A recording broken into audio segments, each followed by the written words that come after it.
everyone, and welcome to Be Diced Adventures, the dimensional dial of Dr. Diago.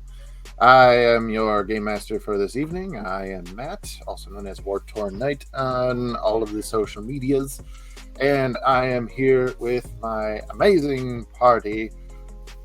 Sans Isaac tonight, however, we will be able to continue forward. Taylor, would you like to say hi? Hello, my name is Taylor. I'm also known as Nerdy Pinup Girl on TikTok. I play Xanthi, and she is a sorceress with a lot of mental problems and even more of a drinking problem. Oh, yeah. Love to see it. KJ. Hi, I'm KJ, and I play the adorable child Petrichor, the healer of the group. Beautiful. Baby. Tarzan. Hi, I am Daddy Tarzan82855 on all social media platforms, and I play We Are Clucky. Clucky does infect the mind like a symbiote and just kind of live in there for a lot of us. That, and I feel like if he had the opportunity, he'd totally eat heads. I mean, Yeah. we'll get there. We'll get there. Oh, dear God. Last but certainly not least, Victor. Hi, Good time. I'm Victor. You may find me on socials as Victor_the Storyweaver, and I play the very stable and only stable character of this campaign, Borrow, the Blind Wandering Monk. Debatable. Debatable. You know. Beautiful. Yes. I haven't seen Borrow lose his shit yet. Yeah. Okay, Petrichor might be a child, but that doesn't mean they're not stable. In a literal apocalypse with brain chemicals. Their brain chemistry is going to be changing. Without further ado, last time on the Dimensional Dial of Dr. Diago, our illustrious band of adventurers had their worth weighted before the Verde River, as they had some I guess you could sort of call them out-of-body experiences trying to make their way across this river, and our wonderful soldier Crow, as well as the blind monk Borrow, the river deemed them worthy enough to be brought back to shore safely. However, it was until Clucky, through possibly just panic of the potential of drowning, decided to fight against the river's wishes, and through that saw the path to make it across, which was that not one person could make it across the humbling river. Everybody, taking hands and walking together, made their way across to the other side, where you successfully did what no other cleric, paladin, former automaton, now human child of about 10 years old has ever done: disarmed a nuclear warhead. Oh, yeah. You're a dope child. The group had parted ways with the Children of the Glow, and then, while discussing the next plan of action, sent a sending to their missing party member, Scree the Rat. Found out that he has been trying to find out the best way into the military compound known as the castle, as he has seen Lovitar around in there. The group decided to meet up with Scree at the dial for some sort of exchange, for Scree has the crystal needed to power their advance to the next dimension. While they were making a several-hour trek with much haste, the party was set upon by what Crow identified as two motor vehicles, two trucks with people inside of them holding long rifles. And that is where we shall pick up today. So I'm going to click the intro. If everybody could roll initiative and put it in chat for me. We'll see you in just about 30 seconds. All right, we're starting off with a bang. Damn, okay.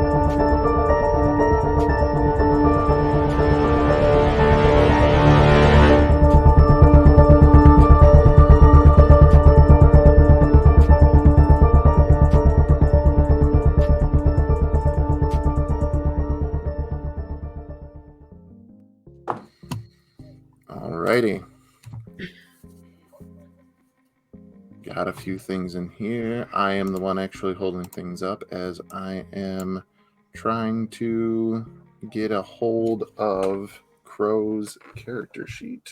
For I have to roll for Crow and Audacity. also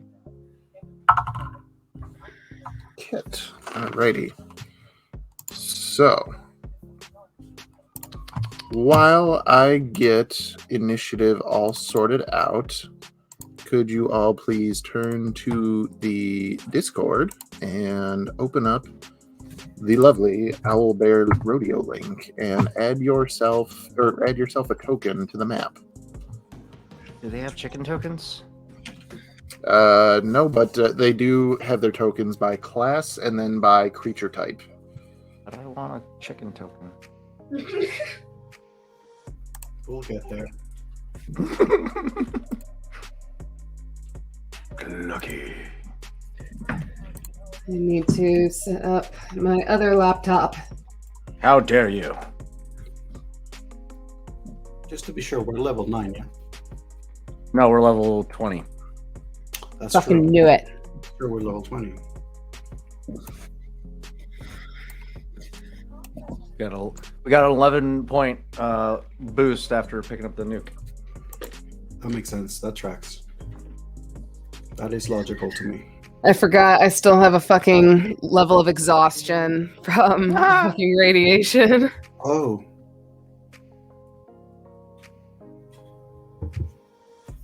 Indubitably.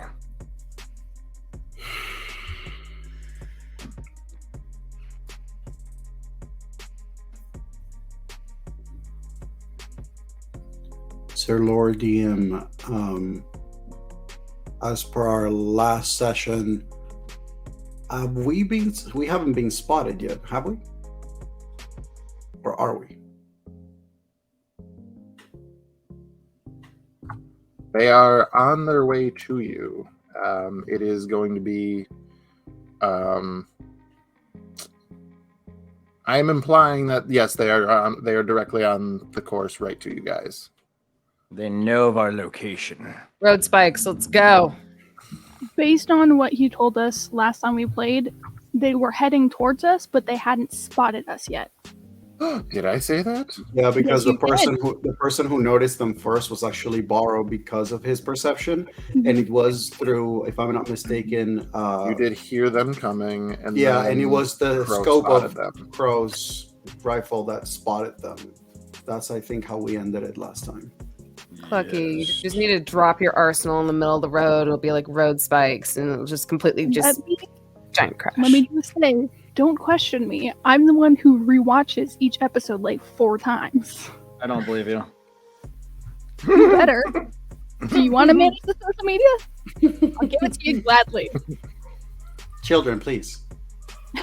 Xanthi, I do not have your initiative. I put it in there. It's 4. Oh. Yep. Yeah. Starting off good. Oh, This is what happens when I don't use my real dice. I use the fucking electronic dice. I didn't even think about it. And I was just like, Tracks. Yeah. Tracks. so I have to add in 9. And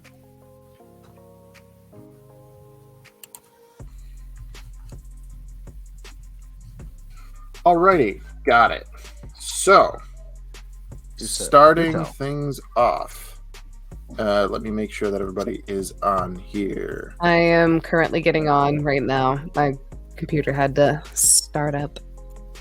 How Okey-dokey. dare it. If you click on your token, you can also name it so that you show up with what you're supposed to be. Alrighty.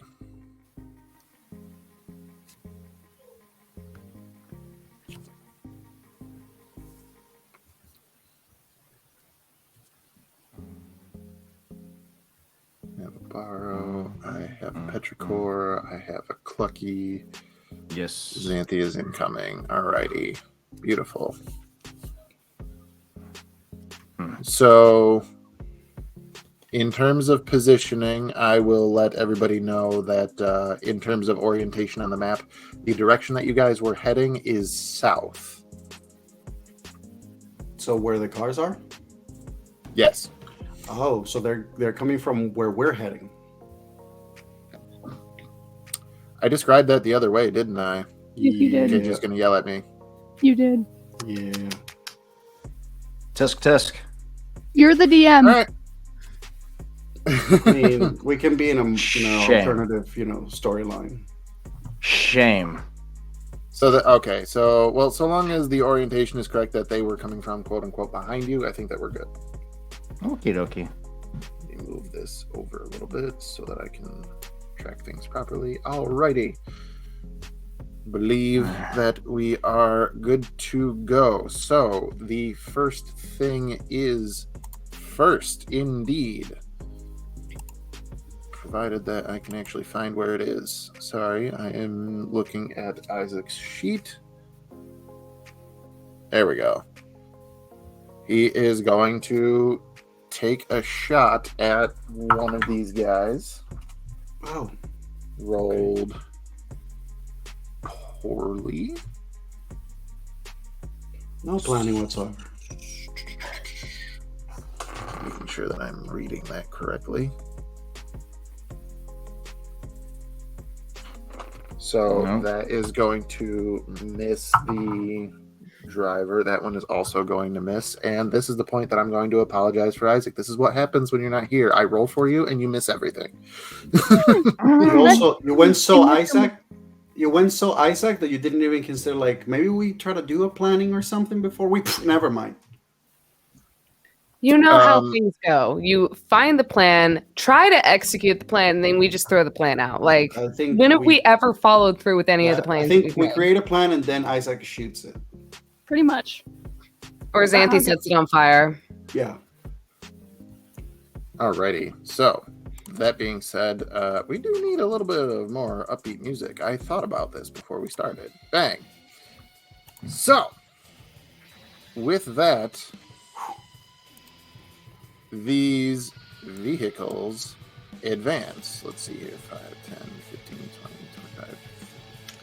Okay, but I have to ask DM. I just have to ask because again, we knew they were coming and they hadn't spotted us. Would it make sense that we all just stayed in the open before Isaac took a shot? I'm just asking. This is true. I'm just saying, it doesn't seem very Borrow-like that it would have been like, yeah, go ahead, shoot, and we're just going to stand here in the open.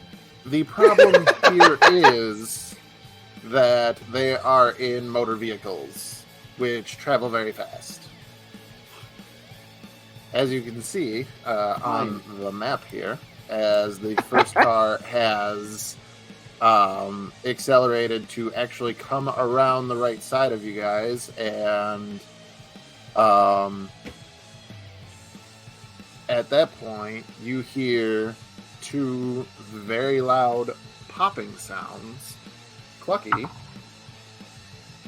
does a 16 hit you? Unfortunately, yes.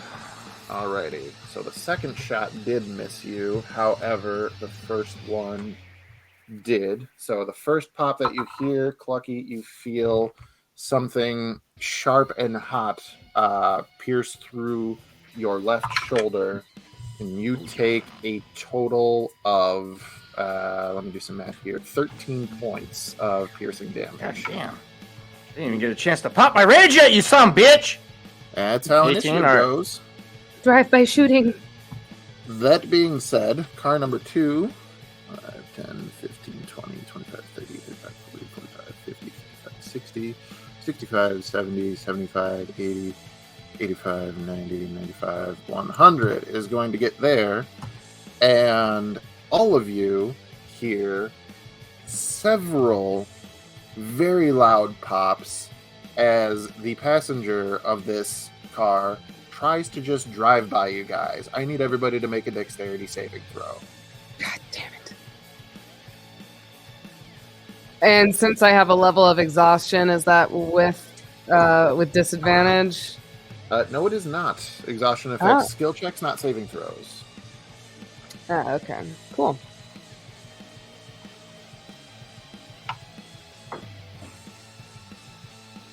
That would be a 14 plus 2, so a 16. That's That would passed. be a 14. That's a fail. Oh no. That is a 16, and That's I fast. also have evasion, so I take no damage whatsoever.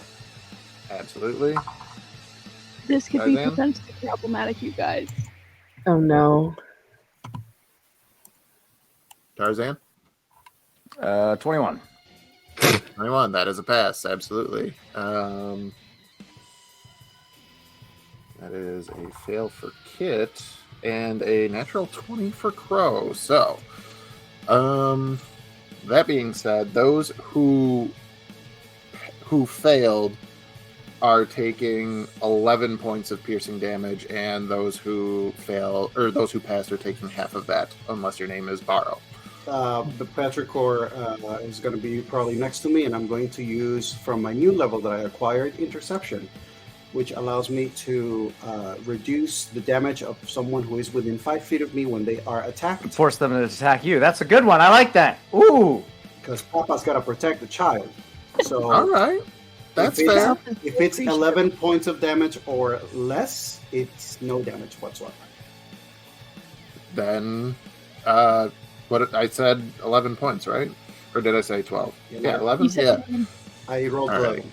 So, So, literally, no as damage. the bullets are coming and Borrow makes the dodge, he immediately takes Petrichor and manages to move them with him as the bullets just hit the ground right next to where Petrichor was. Alrighty. How much was Oh. the damage for me? Halved of 11, so 5. 5. All right. That I don't like brings that you're us. getting this much damage on me without my rage. That makes Clucky! Borrow's turn. Clucky's not happy. Well, he's an angry boy. He's allowed to be not happy. Okay, so question in regards to these vehicles. Are these covered vehicles? Is this like a Jeep with like no back bed where like they're like standing on it? Like what is Car it? number 1 is a crossover type vehicle, and the 2 pops came from the back driver's side window.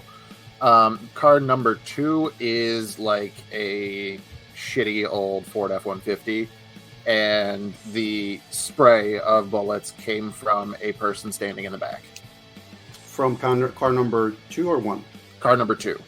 Car number 2 has someone standing in the back. Yes. Okay. I would like to say that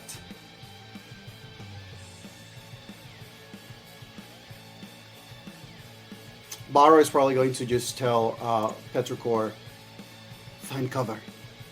And he is going to just run toward the vehicle and attempt to jump to get to the person on the back of car 2, just bringing down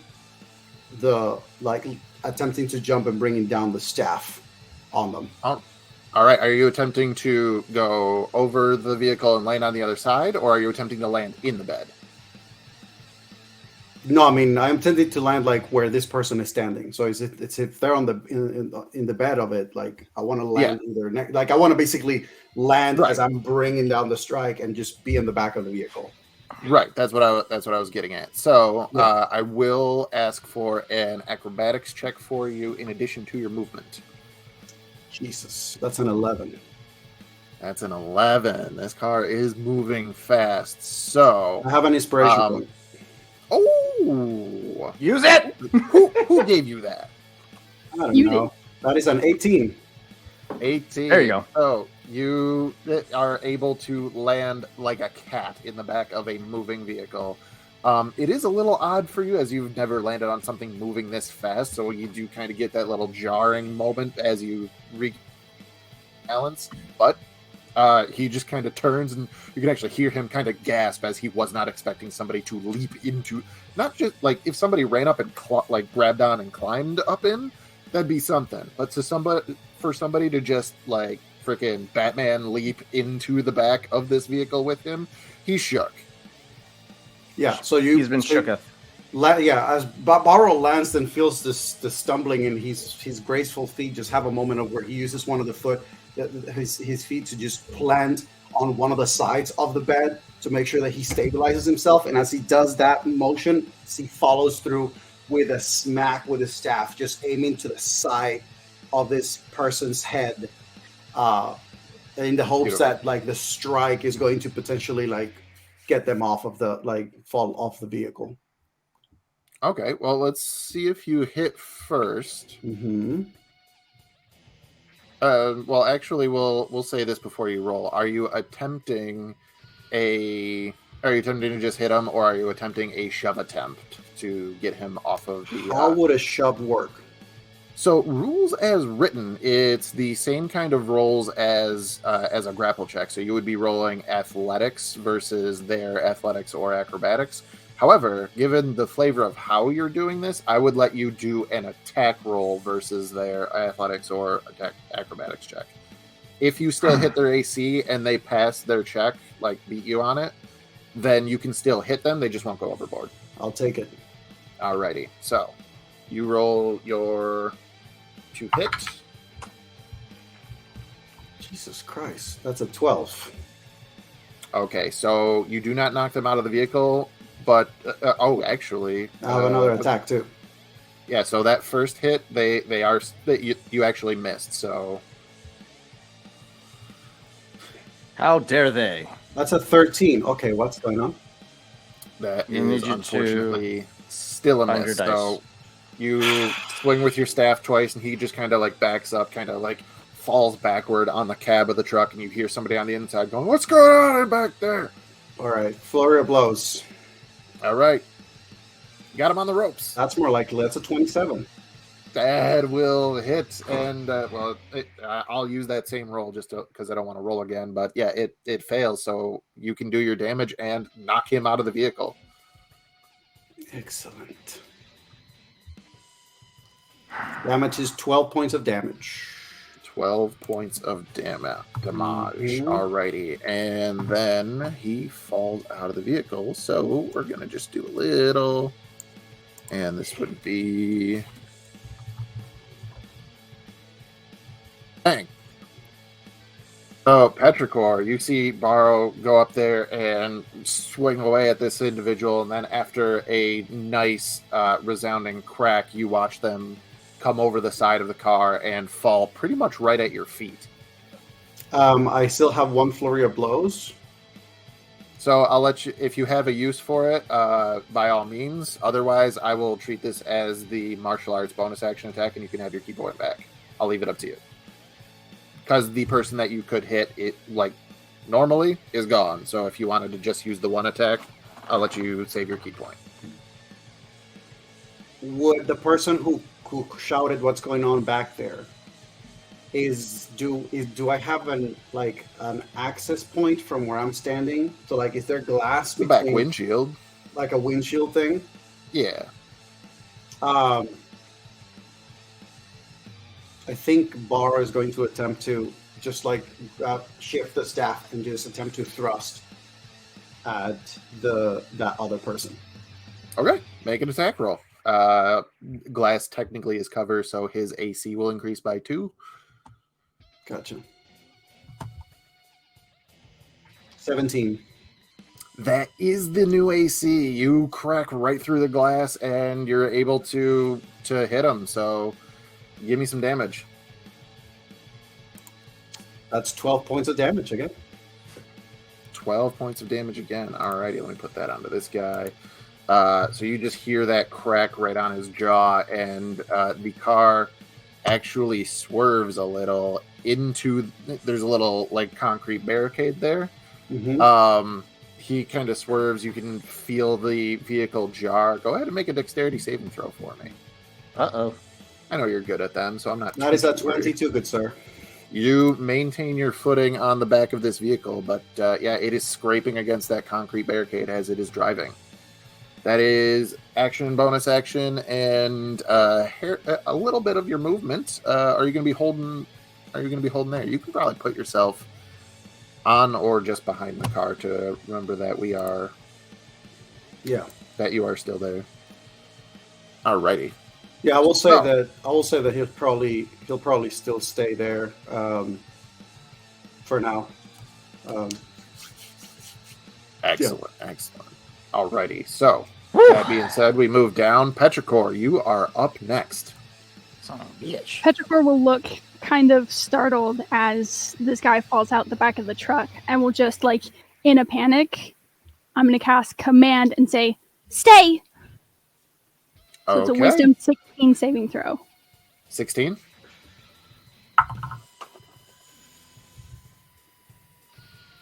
So you see, as he lands there, he was trying to get up, and then you say, stay, and he just kind of like looks up at you and freezes. Bonus action, cast Sanctuary on myself. Beautiful. Ooh. Excellent job. And Alrighty. then I'm 30 feet. Could I get into the vehicle up ahead of us? Like, just slide into the driver's seat and just, like, hunker down? So the car is still moving. No, I mean not the car, like the truck that's in front of us. Oh, The abandoned we'll truck. put it in your hands. Roll a percentile die. If it's above a 75, then the driver's side door is open. Above a what? 75. That would be an 87. Beautiful. There you Driver's go. side door is open. You see a spot where you can run and get some cover. Petrichor is tucking and weaving inside the car. Beautiful. I like it. Alrighty. Next one down. I'm going to make him wait just 3 more seconds. You son of a bitch. Clucky, you are up next. All right, you all hear that familiar cluck rage as he lunges forward 15 feet upon raging. Does not take away from my movement speed.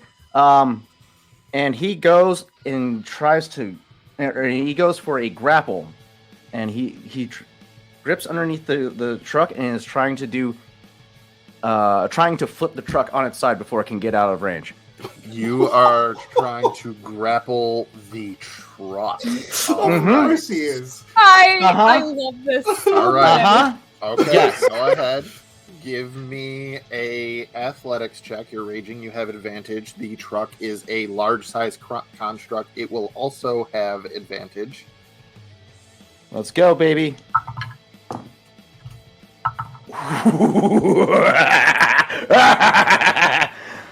26. 25. Woo! Let's go, bitch! Get on your side! This dimension had no idea what they They were had ready. in store. He We came in. First combat here, he said, welcome to our reality, and now he's flipping over moving vehicles. So I will say this. So with this is the grapple attempt. So Okay. This was your So I first managed to attack. grab. That being Okay. said, before you continue with your second attack, this thing it is still in motion. They were the attempt that they were having was to circle around you and stop to cut off you guys from moving any more forward before Okay. they would stop. So this car is still moving. You successfully grappled it though. So Clucky, you bear down into it as you grab the undercarriage of this thing, and you start hearing the tires squeal against the asphalt as this freaking 4-wheel drive crossover vehicle is not moving in your grip.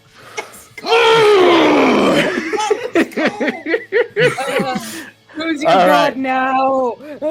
So you just see the muscles in Clucky's arms bulge out as he takes in a deep breath and he starts to heave and he goes for a toss. All right, so this is going to be technically a shove attempt to knock it prone, but you are flipping a goddamn car. So go ahead and make your athletics check. And this is going to be an advantage still because I am raging and it's the grappler feat. Thank you. Let's see. It's going to be a 22. So toss on its side. The car got a 20, so you start hearing that whir of the engine start to get like higher pitched and higher pitched as the wheels are losing traction. And it flips right over on top of it. And looking around you, you can actually hear the two individuals inside start yelling because they have no idea what's going on. I'm just imagining the visuals of driving a vehicle, Me thinking too. that you're a badass, and suddenly a giant humanoid chicken stops your vehicle in its tracks, and you're looking at that in shock, while suddenly that same thing is just flipping your vehicle. I cannot. Like, there's no therapy. Imagine this being animated. This would be I'm pretty such a sure they cool- probably think they have radiation poisoning at this point Yeah. and just seeing shit. They definitely feel like we lost this it. is- That we're gone. Absolutely, like, you know, if there was a moment where, you know, this is D&D. This is D&D right here. Chickens flipping cars. Yeah. Oh, I fucking love it. So the vehicle is restrained at this point, clearly. It is a lot more than restrained. It's thrown. It is restrained. You said there was one person in the back of the truck, correct? No, this is a crossover vehicle. There's a person in the driver's seat and a person in the back seat on the driver's side. Okay. Well, he's so- probably not on the driver's side anymore. Let's see. I got bonus action left. What can I do with that bad boy? 1 second. A claw attack. You already used your bonus action to rage. That's a good point. That is a good point. So Clucky will then use his movement to fly up 50 feet and wait for them to emerge. Not 50, sorry. This is where I'll stop you because, you know, the athletics check to grapple it and then flip it, that's all one thing. To actually fly up while holding it? Oh, no. no. Oh, I'm you're not going to let holding go? it. Okay. Yeah. I was going to say, are you I about flipped the to damn just, thing. is this the beginning of the cult of Clucky as you just like are hovering over a highway with a vehicle in your hands? Bow before you go. Xanthi casts light on Clucky. We I'm a whole new system of Uber for us. It's just. I'm going to take my free action to let go of the object that I just flipped over and fly up 50 feet with my movement All right. speed and It wait for them is- to emerge from the truck. Not quite 50 feet because I think that you move 10 to 15 feet to actually get to the car, but you can use the rest of your movement to fly. The 15 feet is instinctual pounce, happens as soon as I rage. So it does not Look count against at my this movement speed. guy. Look at this great instinctual pounce. What kind of barbarian are you? Oh, that's an optional feature from Tasha's. That's what The that is. chicken kind. Ancestral Alright. Guardian, yeah. So that's how that all works out. Look at that. Alrighty. You absolute badasses. Alright. Don't mind me just adding another convoy of vehicles so that I can actually challenge you guys. That being said, we'll do this. Clucky, you hear glass breaking, and then somebody, you see a hand reach out of the window, and you hear, "God damn fucking bird!" And you hear 3 loud pops. Okay. And I'm going to tell you that one of them hits. So, All right. with that, I actually need different dice because this is not the rifle that the other guy was using. This is a handgun. That is going to be rolled minimum damage. You are taking 5 points of piercing damage, reduced to 2 because you are raging. Gotta love it. That being said, the guy in the back seat is kind of sort of monkey crawling out, and he is going to, at that point, stand up, raise his rifle, and you're going to hear 2 more pops heading your direction as well. And Bring it. He is 16, right? 15. 15. Okay, so then that's 2 hits, actually. So this guy knows how to do some damage. So that is first hit being 15 reduced to 7 piercing damage. Mm-hmm. Second hit being 14, also reduced to 7 as well. So you took a total of 14. Yippee-ki-yay, As- motherfucker. As they are just trying to frickin' unload on you guys, or on Clucky specifically at this point, because if ever there was a way to taunt people into attacking you, flipping a truck is one of them.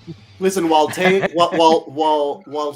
may have her brain chemistry altered because there's a child in the apocalypse, these guys' brain chemistry is altered because there is a humanoid chicken flipping cars.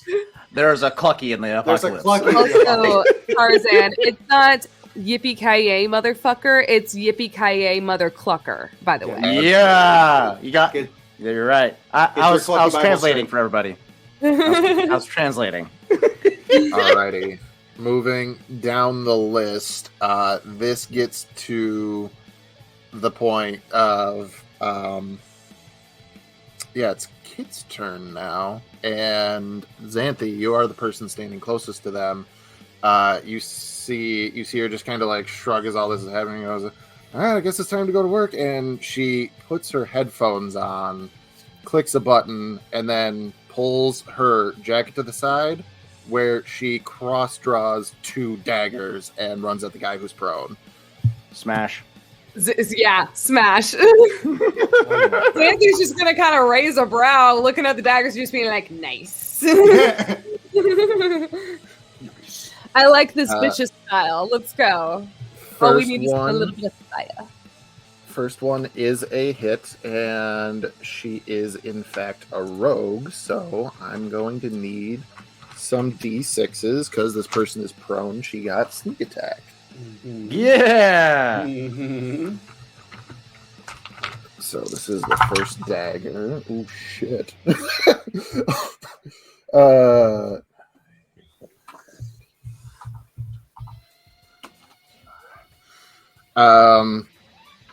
And this is on that guy. He's still alive, but holy shit, she fucked him up. And the best part is he's under command to stay. So his next turn, he has to stay. Yeah, he is absolutely not moving Like at all. a good boy. She will bonus action attack with her offhand dagger. That is a freaking crit. Oh my god. Oh, I love this. I love this so much. Oh, this is not a battle. This is an execution right here. She just execution style fucking spins across his throat. Wham! Headless. I love You're this. now All you're right, not losing so- head. So I don't like, as a DM, I don't like telling what NPCs do to other NPCs because then you kind of like start to do math and things like that. However, I just have to put into perspective. In 2 hits, she did 40 damage to this guy with daggers. Oh my god. Yeesh. Nice. That isn't even her primary weapon. She's just up close and personal right now. Holy hell. The guy It's is the headphones. barely hanging on. Damn it, he's still alive. Not for much longer. That gets us to... I'm realizing that... Oh, actually, I put that damage on the wrong person. She did kill that guy. Oh. Ooh, he got him. He got That him. was bandit number 4. He is dead. All right, mommy, let's go. That's what I am talking about, dog. Smash, double smash, triple smash. The smash Alrighty. special up in here. So, that being said, that's her action, bonus action, and then at that point, she is going to. Only moved 10 feet, so 15, 20, 25. Actually, no, I gotta move there. She's heading to that car to try to get some more cover and potentially help out Clucky. Oh, I forgot to add 2 people underneath Clucky because they did exit the vehicle. Also, I think you moved the dead bandits token, not Kit's. I did indeed. You are absolutely right. He's a zombie. I was like, who brought the necromancer? That is Bandit 1. That is Bandit 2. Beautiful. Alrighty. So, with Kit's turn out of the way, that brings us to Xanthi. Fireball. Sorry. Xanthi What is are you literally. fireballing? Xanthi is Holding it going back, to. Xanthi is gonna upon especially they are shooting at the baby. They Clucky just flipped this car. Xanthi's like, okay, it's time to make some shit blow up. You're gonna see her pull out her staff of booyah. She's gonna flip it in her hand. She's gonna aim it at the two bandits and the car that Clucky is flying over. If I need to use careful spell, I will use careful spell. I'm But if 50 it won't feet out of range, you're good. Yeah. okay. So yeah. Xanthi's going to cast Fireball. Save your points. Use the booyah. Okay, so Bandit 1 didn't quite crawl out of the car. They are prone still. They will be making the save at disadvantage. That's not bad. They fail. Bandit 2, normal save is a fail as well. The car. Oh! All right, go ahead and roll damage for your fireball. It's gonna Actually, be great. there's 2 more cars. That would be Oh. 25 points of damage. You have to add fuel to that, my friend. Right? Yeah. Also, adding fuel to that, will it make it go boom boom? Well, we're getting there. So it was. Can we do 25, roll you for said? shrapnel damage? It was 25, correct? 25 points of damage. Yes. Alrighty, 25. I'm gonna say that for the car that they came in, that's not enough to make it explode. But the other Yeah. 2 that are decrepit, let's make some magic. We're gonna roll a D100 to see how much health it had lost. So the red car is now 50% damaged, total. And the other one... Yeah, okay. So unfortunately, none of the vehicles blow up. But they are a lot closer to doing so than they were 2 seconds ago. All right. Well, after the fireball, I have a bonus action.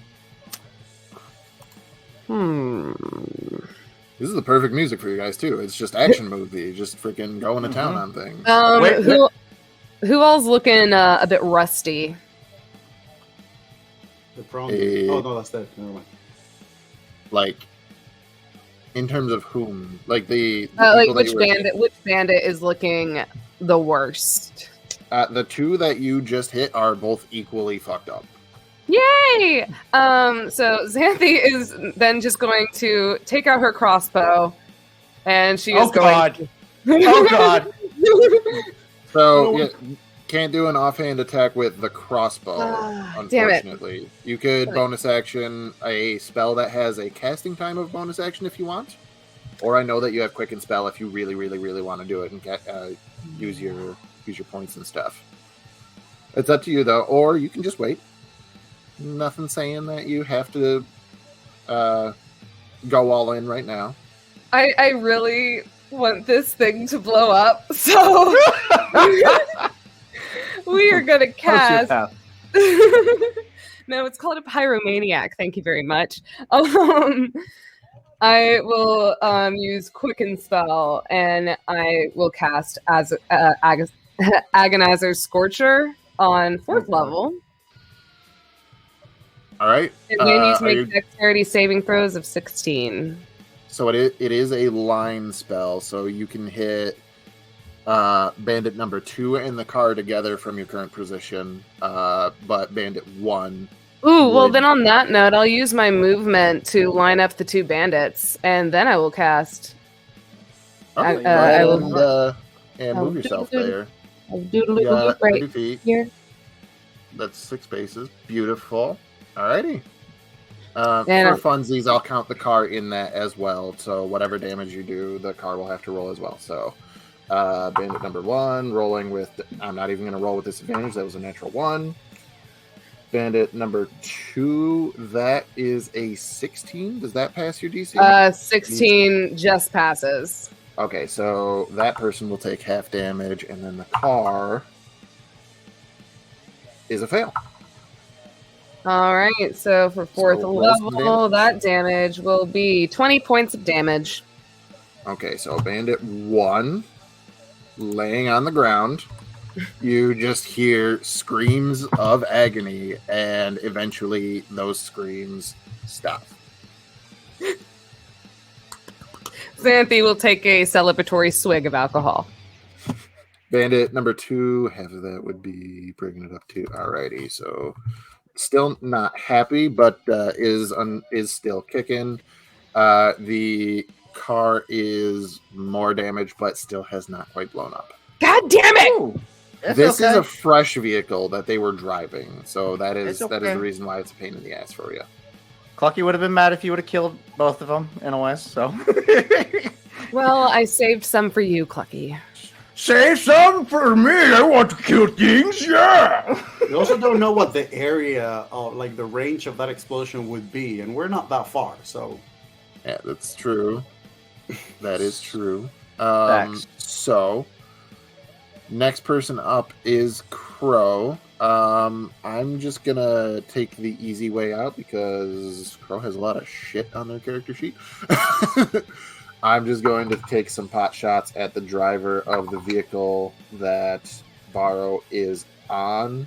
He is going to hit the driver through the windshield. Let me remind myself what the damage is on this frickin' thing. Holy hell. Alrighty. We can make that work. Alrighty, and that is on the driver over here. Alrighty. So only the second shot hits. Barrow, you hear, you just hear the little toom of the silent shot go through, and then the quick, sharp sound of the windshield breaking, and then the sound of it piercing flesh right next to you. Neither of these guys are happy about their current situation. However, that brings us to, well, it would be the car's turn. And with this guy getting shot, he's going to continue on that path, but having a hand coming through the back windshield, I'm going to actually have him make a check to see how well he is driving. And it's not very well, which is unfortunate for Petrichor, as the car crashes into the car that Petrichor is in. So the driver, Barrow, and Petrichor make dexterity saving throws. 17. Baby's first car crash. That'd be a 12. Alrighty. So not gonna make this the absolute worst thing in the world, but the DC, because this is a car crash, was 20. Oh. However, the damage isn't going to be that crazy. You guys are taking 9 points of bludgeoning damage as you are jostled all around your vehicles. Petrichor does not know what a seatbelt is. That being said, though, yeah, Can I say Barrow. for flavor? Barrow, Yeah. as the vehicle comes to a stop, you hear a very loud, right in your ears.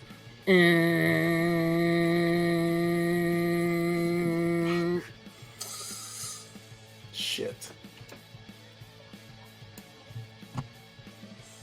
So do with that what I know you are obliged to do. However, yeah, the vehicle has come to a stop. Maro, it's your turn. I'm going to say for flavor that because I failed the dex when the car hit, Barrow actually ended up like being propelled, just like flew above the bed of the truck forward and ended up like managing to like land on top of the bus. Okay. But That's awesome. but the sound is the horn just continuously making the sound right now. Yeah. So after landing on the top, he has them like the sound. It's just hitting. I failed the con saving throw, and so he is disoriented. Give me Oh no! I will let you put yourself where you say you land. Yeah.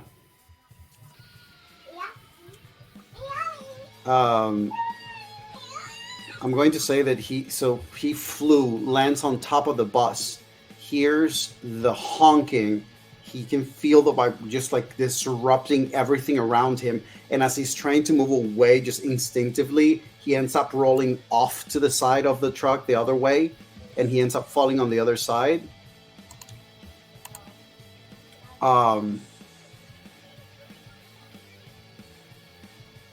Ooh, that's good. Petrichor, right outside the driver's side window, you see Barrow land flat on the ground. You see a blur of Barrow just. You know what? Actually, oh, I never can roll mind. like No, a the bus was something.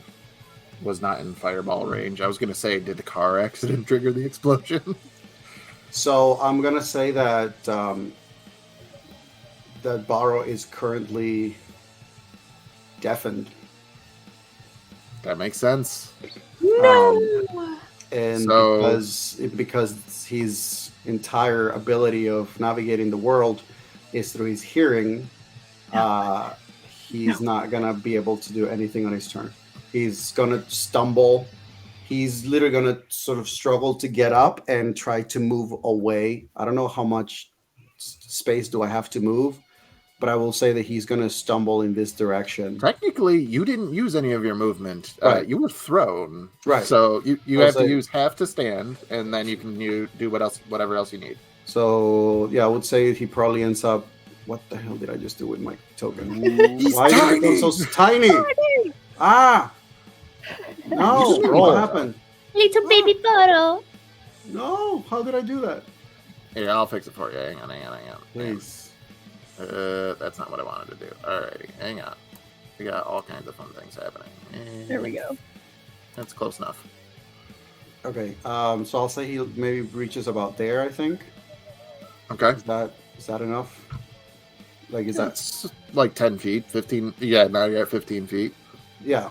Oh my god. Wow, fuck you. Tarzan. This is why we can't have nice things, Yeah, Tarzan. this is one Tarzan. thing, one little moment. Chickenzilla has appeared. So yeah, That was 50 feet. That was 50 feet. I'm going to say that he stumbles. He just keeps moving in that direction and like ends up like his body sort of like bumps into the two cars that are there, and he just takes some. He's just taking a moment trying to orient himself, but this turn he's not doing anything else. Got you. I appreciate you holding to such a detriment of your own character flaw. Take a point of inspiration if you don't have one already. Oh yeah, you just used it, so you got it back. That Look at being that. said, as you walk away, Petrichor, I know. Hashtag I know. Papacore is stumbling and bumbling away from you. Papa, come back. Papa, can you Papa, hear can me? No. can't. Why did we both go there? Why did we both go there? Actually, can't. Huh? What? What'd you say?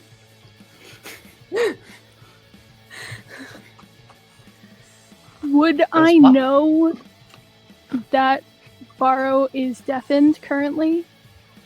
I'll let you Like- roll a medicine check with disadvantage because you're not actually up there looking at him.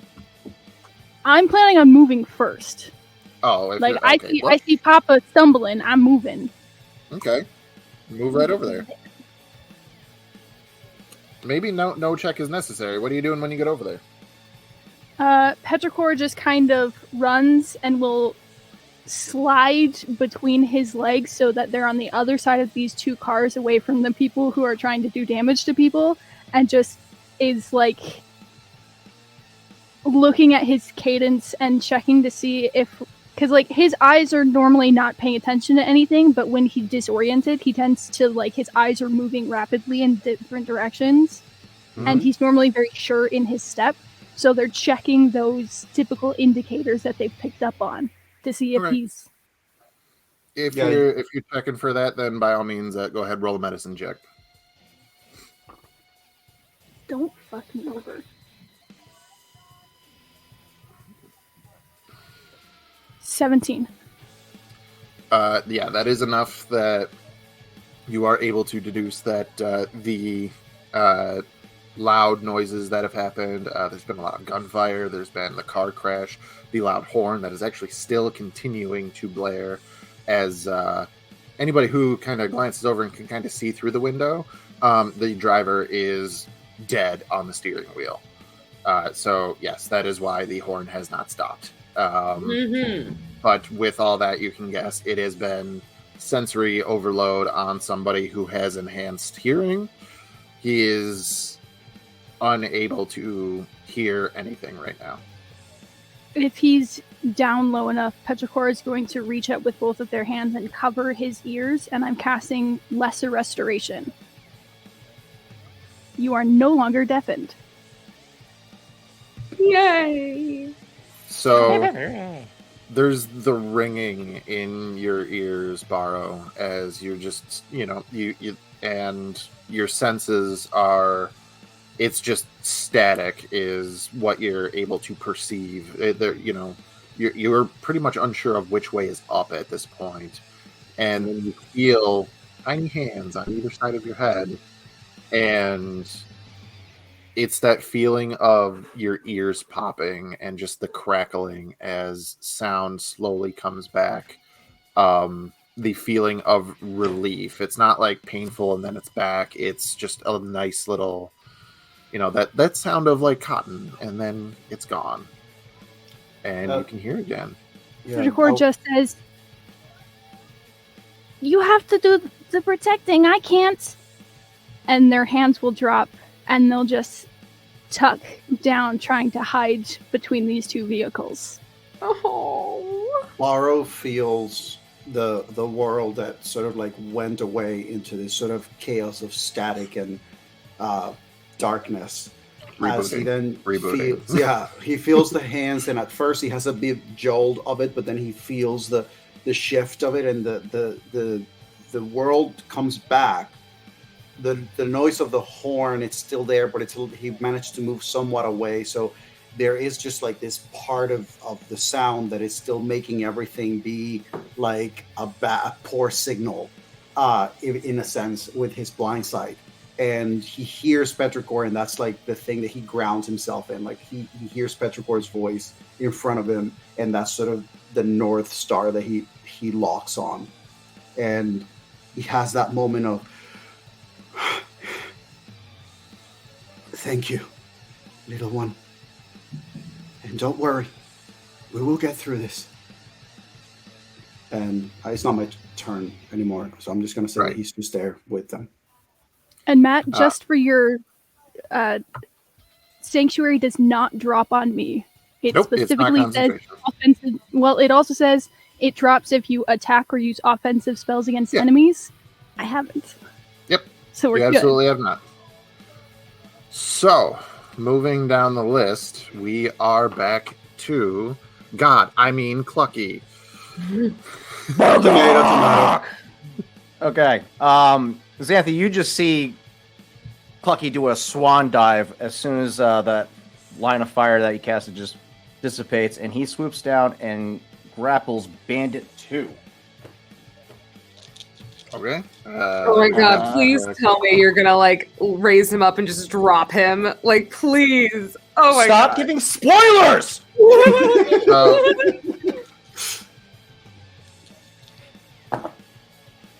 Ooh.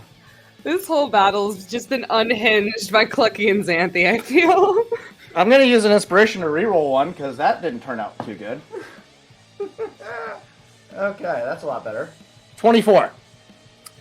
You have him grappled. You did have, so you flew down to him to grab him. Correct. So, unfortunately, that will be like. I mean, you don't have to fly down to the ground to grapple him. You can fly over him. So that's still like 40 feet because you're at 50. So correct. So that's fine for now. I'm not gonna be able to move anywhere, but you can see his intentions is to bring him up off the ground. So he can still make attacks against me if he so chooses. He is going to take a bonus action talon to the face, though, or the gut. Actually, we're gonna go with the gut. And this is going to be at reckless, so he's incentivized to attack me instead of anybody else, and that's going to be a 15 plus 8 is 23. that'll hit. All right. So remember, no strength modifier to for the offhand, but you do still get your rage bonus. Gotcha. That is going to be a 2 plus 2. Is it 2 with my rage? It might be 3 now. Oh, it's a 3. It's a 3. So 5 damage from his talons as he's clawing at the guy's gut. All right. You claw at his gut, and he just like wails in pain. And, he's reeling back against you. Is that your turn? Yep. All right. Yep. And now he has advantage against me if he so chooses. Did you use the remaining 10 feet to start flying up, or did you just kind of get down? Yes. Okay, so yeah, he is 5. You pick him up. So he's like 15 to 20-ish feet off the ground. He's as you kind of claw at his gut. He's just reaches his pain. He looks directly in your face as he's like kind of scrambling. And then he looks at you. He looks down at how much blood is coming out of him. He just kind of like inhales. He pants a bunch, looks dead in your face, and says, "Up yours, Colonel Sanders." And you hear, "Ping." Wait.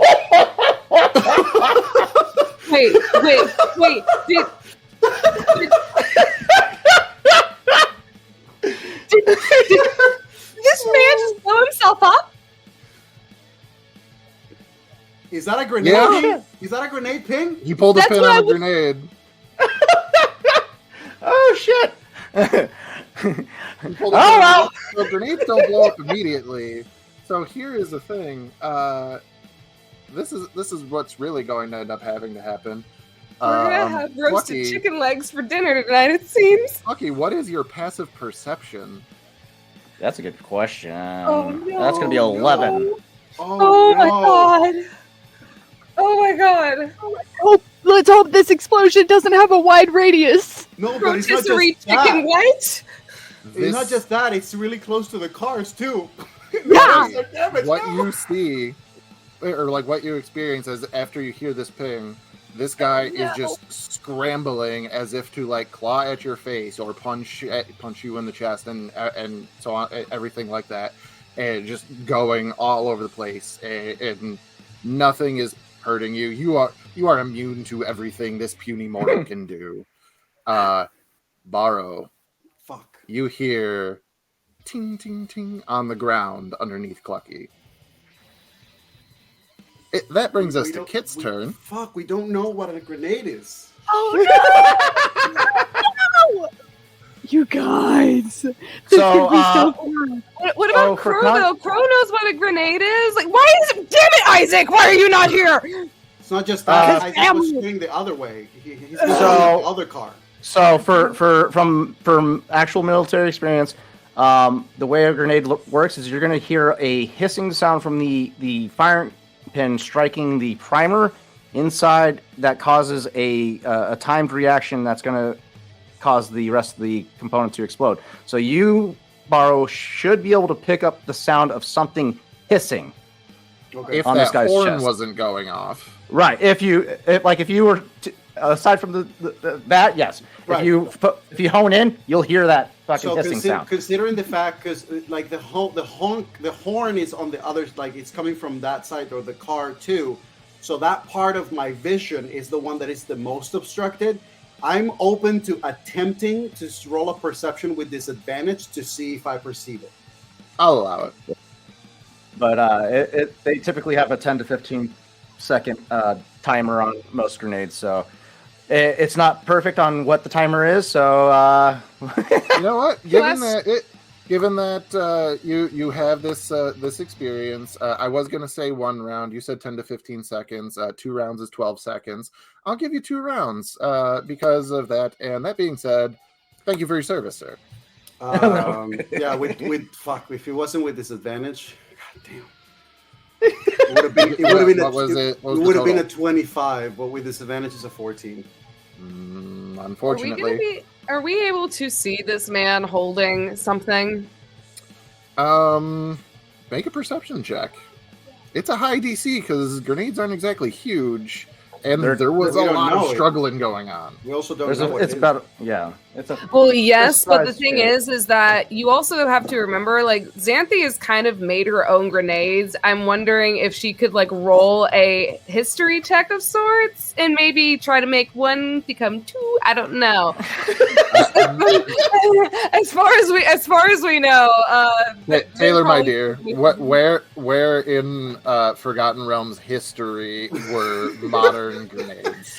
well, Fragmentation. it's like a little ball that could just go boom. I don't know. Okay, you know what? Fuck it. Xanthi I'll let sees you roll to nothing. see if you could perceive best- something. I feel like at best that would look more like a focus item, like a sorcerer, like a like a magical item that somebody used to. Yeah, channel, like, more than okay. like a grenade, like a bomb. I love the rationality though. We're Everybody's trying. scrambling at this point, I'm trying to and, prevent you from becoming KFC. Okay.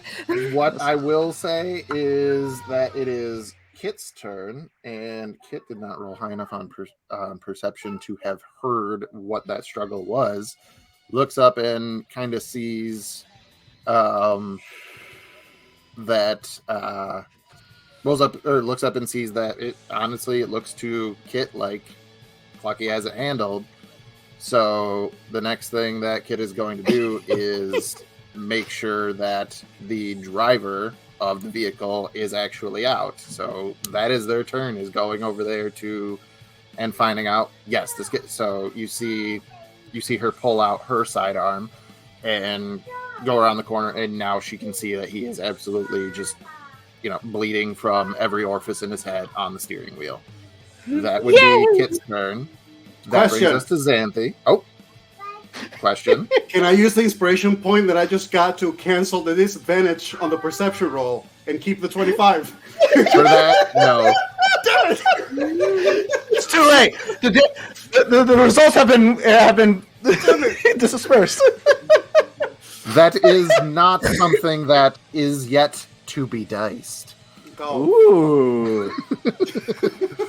Xanthi, your turn. Okay. All right. So, which bandit did you go for again, Clucky? He took the only Bandit one 2, left the was only Bandit. remaining one. Okay. Is there anyone else to attack? Didn't you Not say that there you was can 2 more see. trucks coming? No, that there was 2 trucks total. Oh, I thought you said there was more You coming. said there were 2 more cars, meaning the abandoned cars. Like, Yeah. he said jokingly in the beginning because all of what Barrow did and Clucky did with the flipping of the cars, like I probably should have brought like another car or something. But that has Hey, has yet to be diced too. Yeah. He got in some decent damage, 47 points of damage on Clucky before he could pop his rage. Xanthi, it is your turn still. So the only one that is alive is the one that Clucky is holding. Mhm. And I know for a fact Clucky is not gonna like that I'm gonna be going in on his attack. Well, yeah, no. Clucky, very much so, is a hunter and wants to must get the kill. Also, God knows that right If you- now there's a grenade involved in this thing, so I can. Yeah, I know, and I can't just blow it up or use fire because then we will have Kentucky Fried Clucky, and we don't need that. He did say fuck up yours, Colonel Sanders. I fucking love this dude. I want to make friends with him after I kill him. Oh my god, are you just gonna turn him into a new hat? No, he's gonna turn him in one of his spectral chickens. I collect his soul, and he becomes a chicken forever. Just taking the head of this guy and just like using it as like a hand puppet, and he's just talking to it like. The guy is currently still alive. He's just struggling away at a giant barbarian chicken. And you just see a crazed, bloodthirsty look in Clucky's eyes as you look up at him. All right, so. God damn it. As much as I know for a fact that Clucky is going to be angry at me for this, Xanthi is going to raise both of her hands, and two bubbles of acid will form on them as she flings them at the individual who is hanging from Clucky. And they have to make a dexterity saving throw of 16. This is... The bandit has to? Yes. That's okay. Cockeye. Dex save of 16. That is a fail. All right. So he will take 5 points of acid damage. You see the acid bubbles flying at him, and a ball of chicken ghosts pop up and absorb the acid damage as he rolled 11 for Spirit Shield. What the fuck? God damn it. And you just see Clucky point down at you, Xanthi, giving that familiar look. Stay away from my kill. Okay, you know what? Fine. Blow up. Xanthi's literally just gonna stand there, and she's just gonna just chug her fucking whiskey.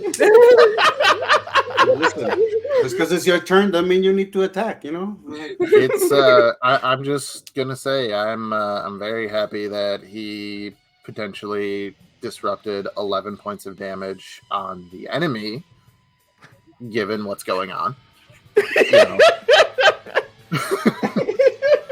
Maybe save that, but I'm not It's a reaction. I can't use it on myself. I can only use it on allies anyways.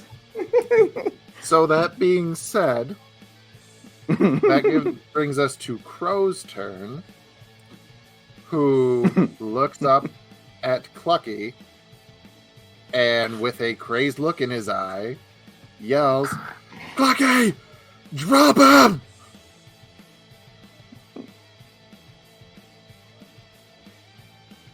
Can I do that on my... That's not my turn. Dropping something is a free action. But he's not that high up. I want him to go splat. Dude, he's going to go disintegrate. Here, think about it this way. Clucky drops this man, and the grenade explodes. Clucky's gonna think he did that. I'm just saying. I'm just saying. We're only 15 feet up, and you are still within range of this blast attack. So it's not just that. You have to remember that it's going to be the blast of the grenade, and depending on the damage the cars take, the blast is going to increase the grenades radius. have a 20. Grenades have a 20-foot radius. Car exploding is probably going to supplement that. So, Xanthi, you are within kill zone. You need to move. You also forget I do have shield as a reaction, and that ups my AC by 5. And this is all great and good. This is all great and good, but none of us know any of the shit that we're talking about. That's true. So, Clucky has been all you have to go off of right now is that Crow told Clucky to drop him. And not in a way of like, yeah, go ahead, let him drop and he'll die. No, he's literally like yelling at him to drop him. Like bad something's wrong.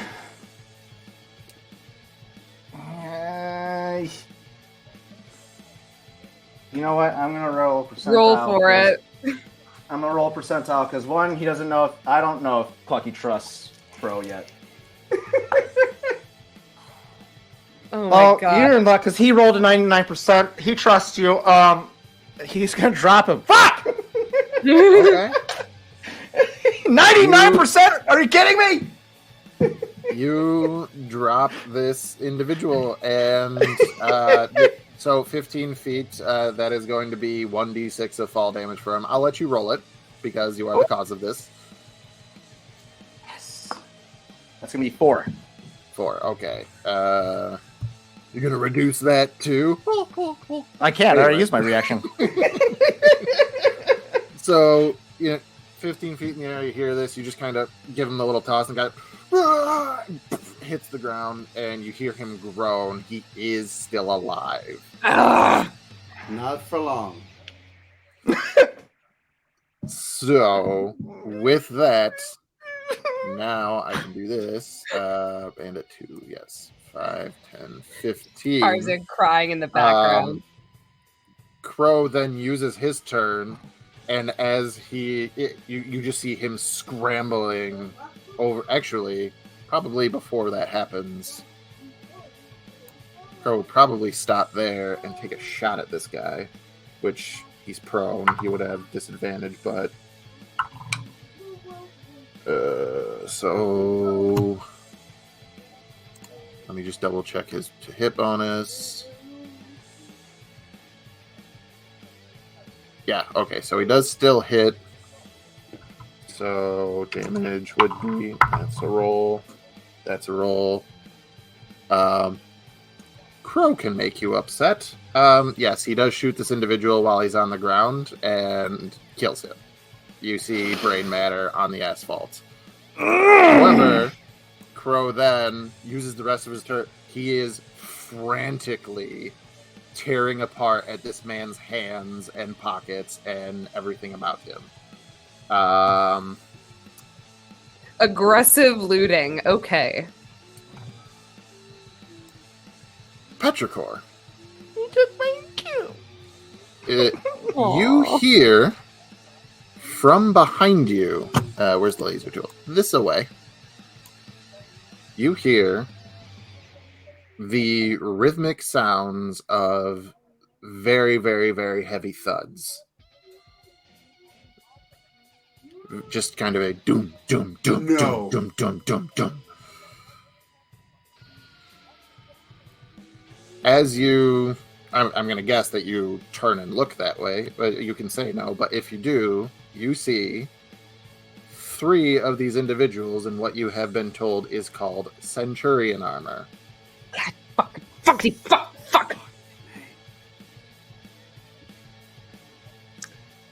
Still got So plenty of as stuff to kill, Bucky. As they're coming down, you see the first one. He's looking, and Borrow, you got your hearing back. You can hear this as well. Kate removed the person from the horn when they went to check if they were dead. No, they Yes. did not. If they weren't told to remove them, then they would not have. And haven't not traveled smart. with Borrow enough to know that that's probably something that she should do. Why wouldn't they remove it to reduce a noise that could obscure noises of other attackers? That doesn't sound smart. The heat of the moment, not quite sure if fighting is over yet. Damn it, kid. Yeah, there's another turn, maybe. So, that being said, as this sound is approaching, Petrichor, Borrow, you do hear a kind of metallic sounding voice cry out, just saying, we were sent from the castle. Do you have the package? Uh-oh. Oh, fuck! Petrichor, as they see and hear this, after everything that's happened,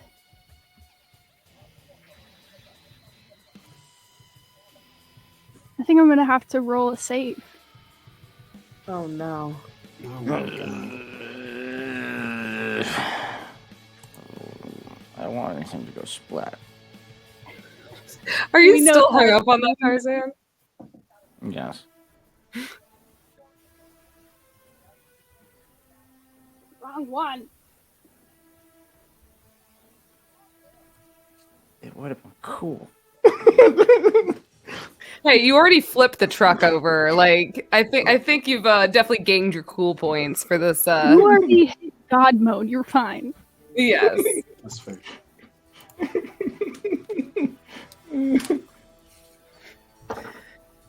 Clucky, the saint of rage and farm animals. That would only be a 6. That sounds like a failure. Yes. Oh shit. Mm-hmm. So I haven't looked at my Petrichor PDF in a little bit, but I know that you have another roll to make now to figure out what happens. That's Oh, true. Oh my god, what is going on here? Are we about to I have don't like, know, a and it's exciting. Are we about to have a magic toddler tantrum? I am so scared. I'm sure it'll be fine. Where is this goddamn document?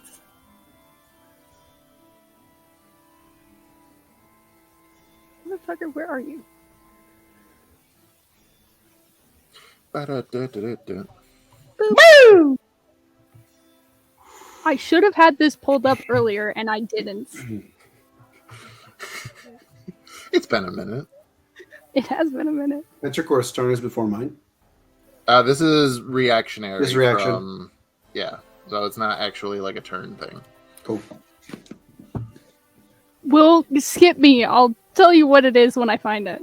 Well, that being said, Barrow, you have the option to reply to this as well as they are coming up. And since it is no longer that much of a high-pressure situation, I will go back to the badass fight music.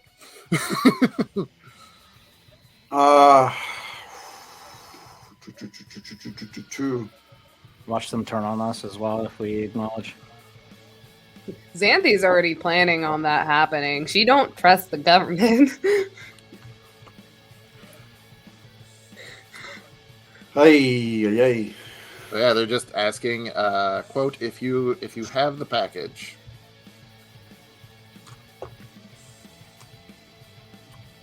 Here's a package for you, and throw the grenade. Well, part of me is sort of thinking that that's might be what Crow's going to do.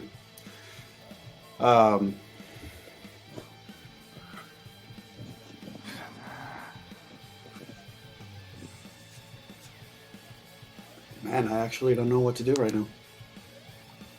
I mean, if you're just stunned, that's okay. We can continue with initiative. No, I mean, he's not stunned yet anymore. Actually, we can't because it would be your turn next. Yeah, I know. That's why. And part of me is like, I was waiting to see what Petrichor's reaction would be, to also like be what he would, because it would be my turn.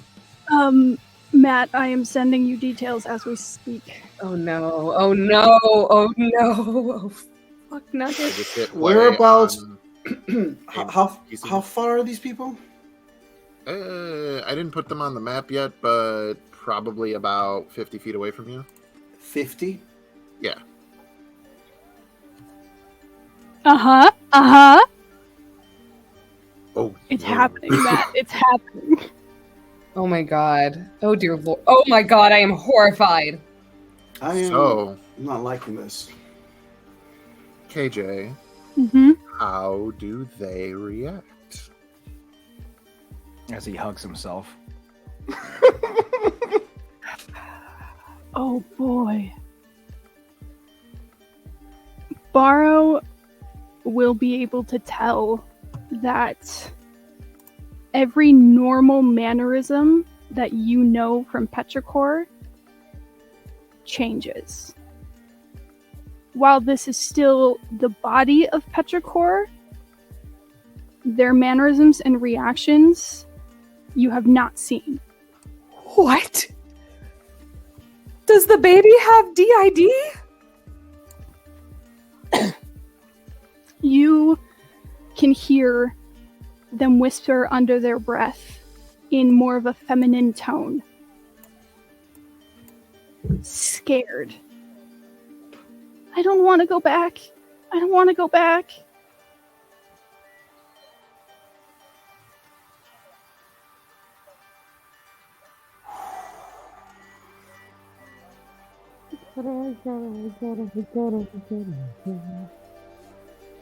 Holy shit! I just realized what's going on. Oh my god. Oh my god.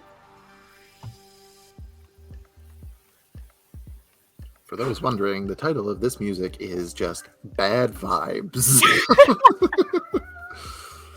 Thank you to Oh. our producer, the wonderful Michael St. Gregory, for putting this up so that we can properly get across what is happening on the screen today. Barrow senses the shift. And while he can tell that this is not typical petrichor behavior and voice, especially like it's very clear that he can perceive that. He's carrying his like paternal protective instinct is the first thing that's reacting here.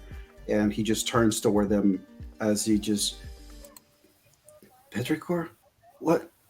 Go back where? What do you mean? What is it? I don't know what you're talking about. I don't know who Petrichor is. I can't go back. Go back where? It's the castle.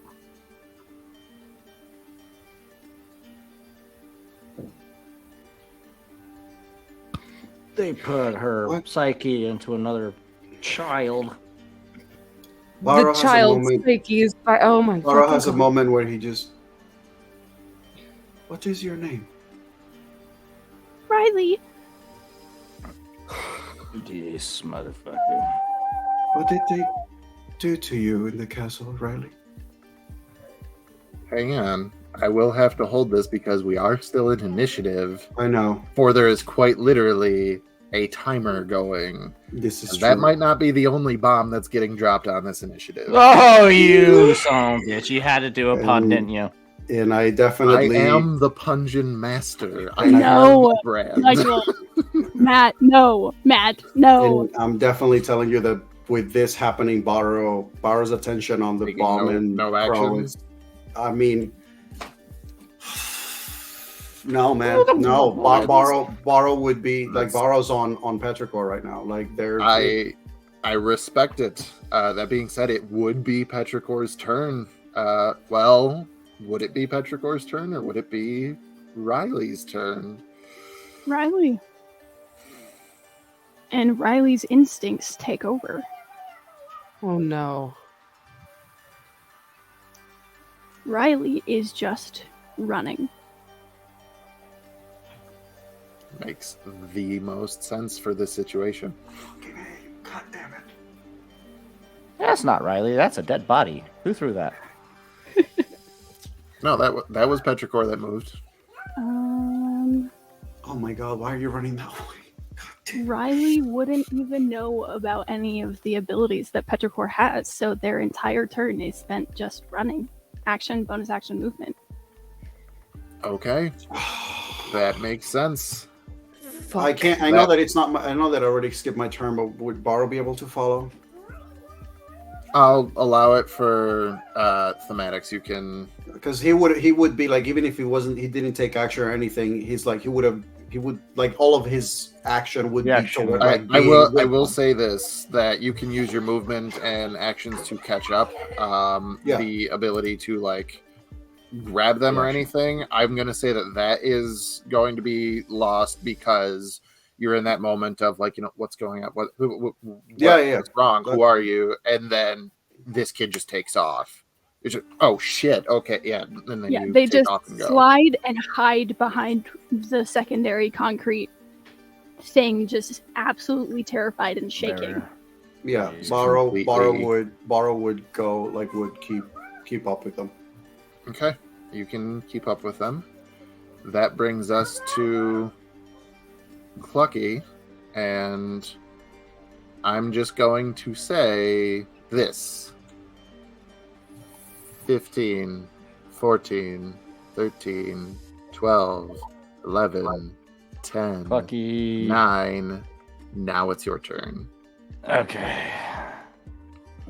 Lucky, seeing Crow run up and shoot the guy that he just told him to drop him, Clucky's gonna be a little upset, and he's just gonna land on top of the body, crushing the head, Oh no. staring So- down at Crow.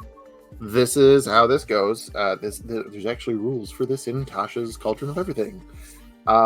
Both parties, or actually no, the person who's getting landed on makes a dexterity saving throw. He's prone. He's doing so at disadvantage. He's dead.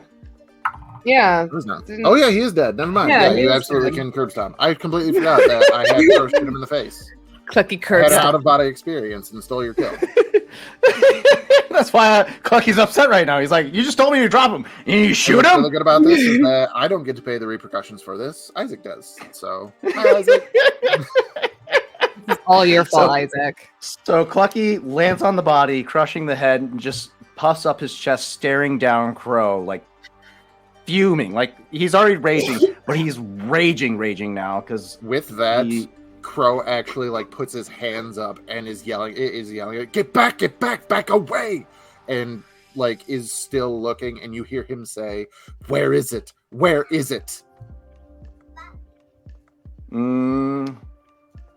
I would say, out of frustration, he's going to claw the chest of this this body, just essentially just disintegrating the uniform, clothing, whatever he's wearing, disintegrate it with his claws, just like out of frustration, like kicking at his chest, trying to.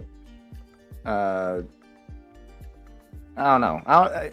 I would say he's probably kicking at it out of a childlike tantrum.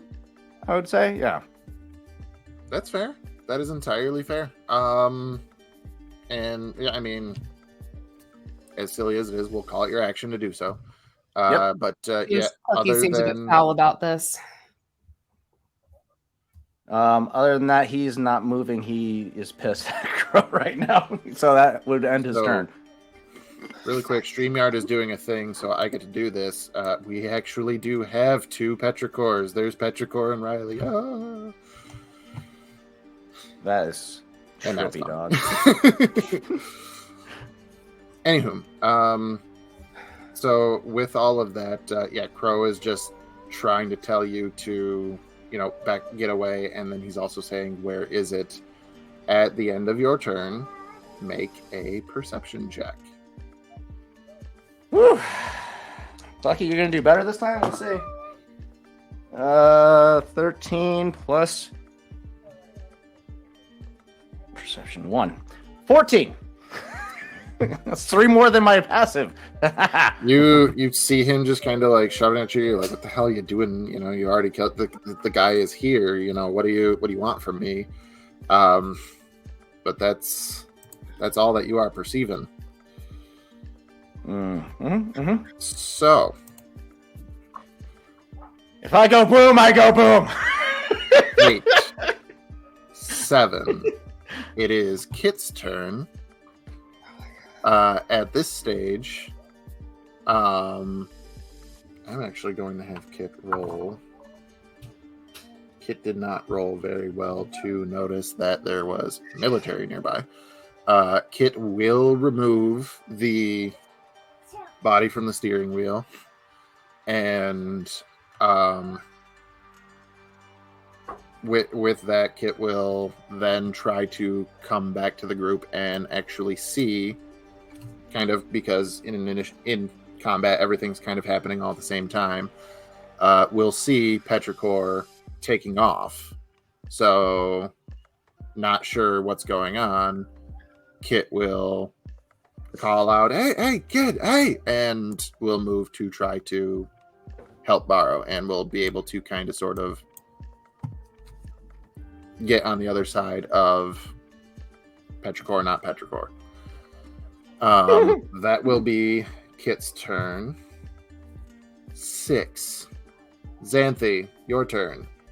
All right, does Xanthi see the military guys coming? Where are you? You're down there over a Clucky, a Crow, and a vehicle. And they also did call out. They did, yeah. So you heard them before you saw them, and now you see the 3 individuals. Okay. All right. So, Let's see if I can zoom out, get everything on the map. There we go. okay. So, how far are they? Let me see. There's a tool for that. You are Xanthi. We can go. They're 60-ish feet away from you. 60-ish feet away. Okay. Which doesn't Upon make sense with what I told Barrow earlier. So yeah, they were definitely closer than the 50 that I said from where Barrow was. We're looking at like 20, 25-ish. I don't know if that would have changed things from the past, and I apologize. And I will say, if upon seeing Petrichor running as well and running away from these individuals, Xanthi, I think, is going to immediately just be like, okay, yeah, I don't fucking trust these guys. They're in big armor approaching us. Also, we don't want to give them this nuclear thing that we have. So Xanthi is going to cast Wall of Fire around all three of them. Oh, Okay. If you have keep them- Owlbear up, there is a tool called the drawing tool. It looks like a little paintbrush. You can click on that, and then you can literally draw your wall of fire where you want it to go. Okay. So it can give me just a moment. I think they're So- not within 20 feet from each other though, right? Because the But diameter of the thing is that the wall up to 6 feet long, 20 feet high, and 1 foot thick. but it's only 20 diameter if you make it a ring. Fuck nuggets. Yeah, let's see if it's a wall. Like if it's a horizontal, that's the distance. But if you make it a ring, it has to be 20. So you could probably get the 2, but the third one seems to be outside of the range of the wall. Fuck nuggets. It's a 20-20 wall, 20 feet high, 20 feet diameter. All right, so this is what I'm going to do.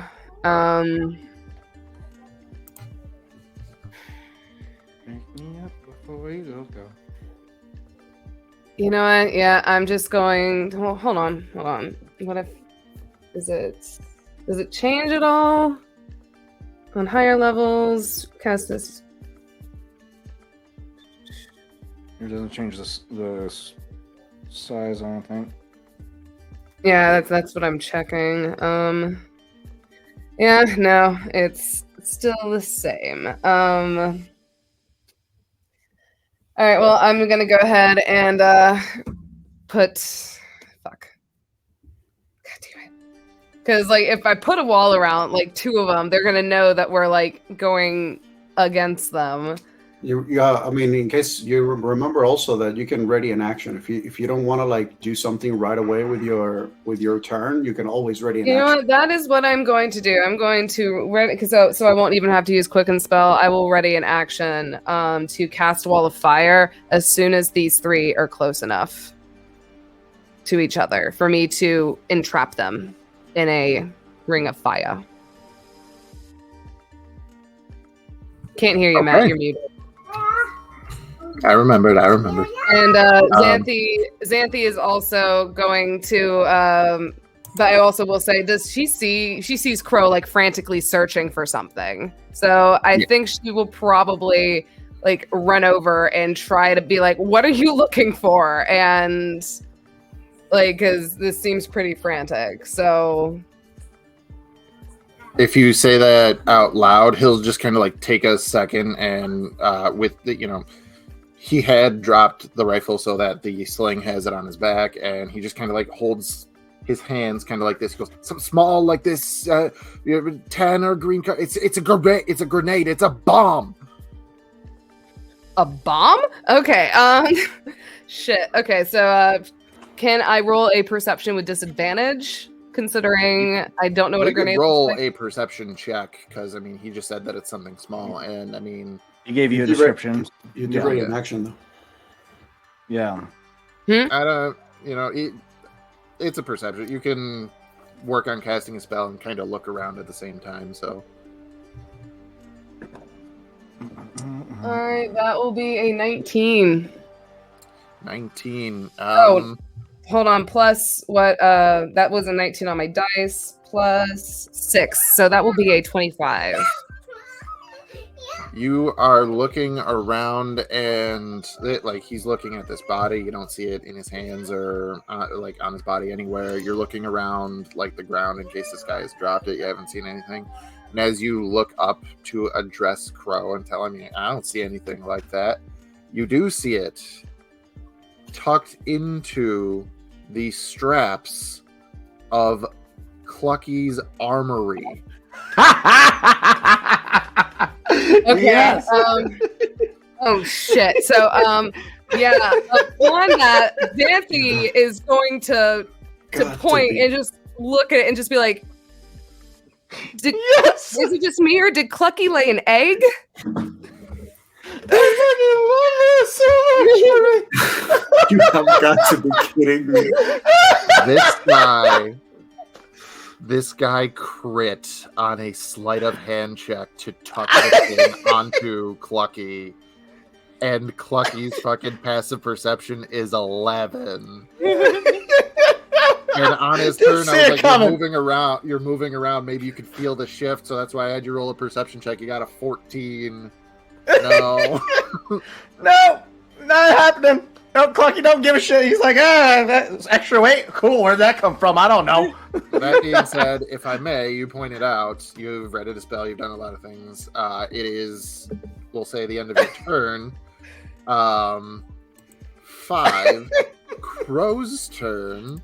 Looks at Clucky, sees it. Clucky, you don't really understand what's going on. Xanthe just pointed and asked if you laid an egg. Now Crow looks at you and his eyes get super wide, and he lunges for your chest. Oh no! Oh no! Oh fuck! Oh fuck! Oh fuck! I haven't used my reaction yet. That's true. I think he would interpret it as an attack, but he doesn't. He does not feel threatened by Crow, so he's just going to take the attack. We're all gonna blow up. We're all gonna blow up. I've We never are been all gonna happier blow for up. your pride. I've never been happier for your pride to just say, yeah, I'll take it because, what's he going to do to me? So you feel him kind of grab at the straps of your many, many, many weapons, and you kind of feel that like tug forward, and then the hand between the straps, and all of a sudden he's holding a small thing in his hand and shucks it. And then it yells, "Get down!" Crow, 5, 10, 15, 20, 25, 30, gets to there and drops prone. That is his turn. Now we have these individuals. 5, 30. 5, 10, 15, 20, 25, 30. I'm gonna go diagonal. 5, 10, 15, 20, 25, 30. These individuals are coming up around these vehicles. Xanthe, now that you're kind of like seeing them a little bit closer, you are now the closest one to them. They look at you and just go, what is happening? Do you have the package? Since I I've ready also- Wall of Fire, can I just cast Wall of Fire around them? Sure. Xanthe just goes, "Here's your package," and she just raises up this Wall of Fire and surrounding Alrighty. all three of them. Okay. And with that, she will also that was just a reaction, so I can't like move or anything. But yeah, they all have to make dexterity saving throws of. That's if they try to pass through it. Oh, that's if they try to pass through it. No, they're gonna be inside of it. Well, I am. I guess that means that I should add these guys officially to the initiative so that I can track hit points and things. And also, I cast that on 5th level, by the way. Ooh. Actually, so it's a 20 feet radius. Anyone who is within 10 feet, so you get to select one side of the wall that does the damage, and then anyone who's within 10 feet of the wall actually takes the damage. Hmm. So So technically it will- speaking, if they're on the edge of the 20 feet diameter, they actually take it. And I'm pretty sure that with the spread between them, there's a 15 separation. So technically, at least the two, like the one on the left and the one down, are probably need to take they have to make a save. Okay. So I did just number them on the map. I don't know if you can see. Which ones need Yes. to make saves? 1 and Anyone 3. who's within 10 feet of the edge of the wall. So probably the ones on the 100. outside. The one in the middle is. Probably, yeah. Xanthi, are you able to use the drawing tool to draw the Oh. wall on the map? Give me just a moment.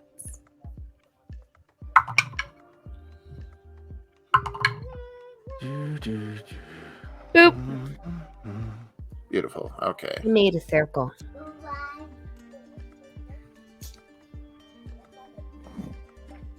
So we had a 16 and a 17. Do either of those pass? Yes, they both pass. Do they take But halvesies? I believe it's taking That halvesies. that circle will probably be bigger too, right? Because it's 20 feet diameter, or no? It's 20 feet. Wouldn't it be it 4 a 20? squares? Is it a 20-foot radius or a 20-foot diameter? Oh, it's diameter. So yeah, 4 squares across. So that's right enough. Yeah, it's close enough. Yeah. All right, so halvesies on the wall of fire damage. You're gonna have to half 32 damage. Yeesh. So you rolled 32 halved. Okay. What material is that armor made of? Ooh, As much as you can tell, some type of metal. Just about to get roasty toasty in here. That's asking. No particular reason. So, with that being your reaction, they did all just use their normal movement to get up to this point.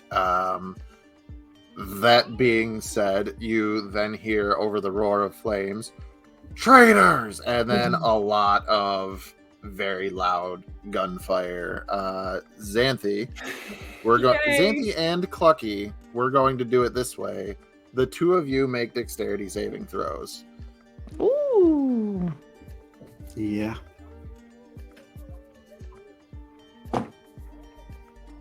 So nat 20. Beautiful.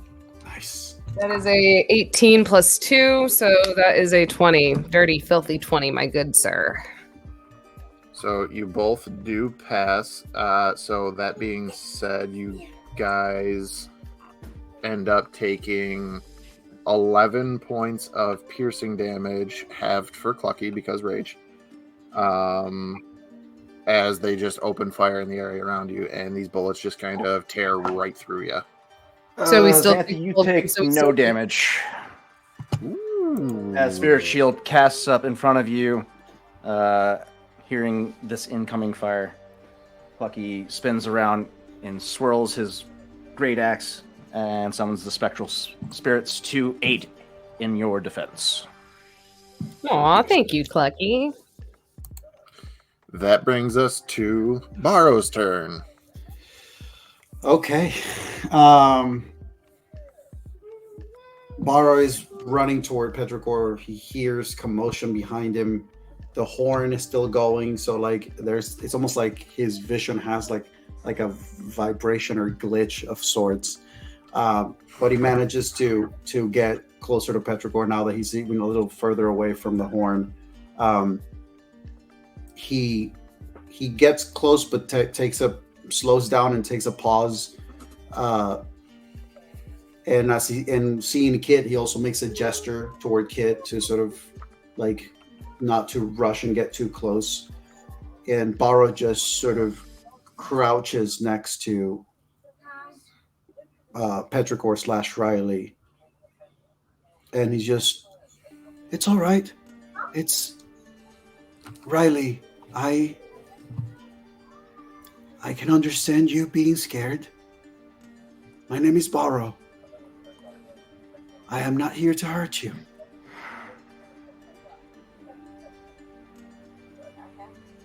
Why are they here? They're looking for something. But tell me, why don't you want to go back? What happened?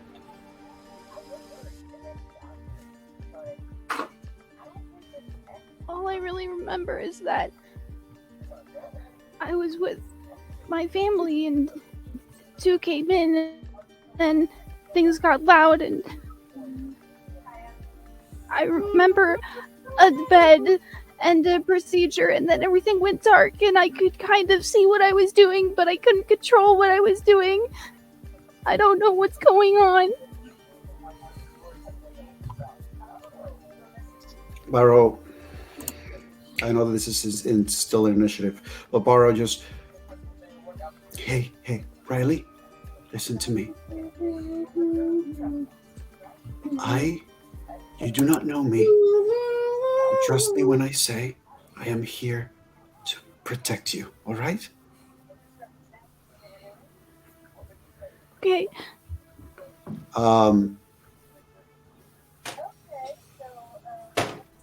What do I see when I look? If Varro wanted to like sense the area of that building, that's on the left side. What would Barrow perceive from that area? Like, is that something that he would consider safe enough? It's sturdy enough, like, you know, you're not worried about it being like run down enough that it might collapse on you. It's not the safest place in the world.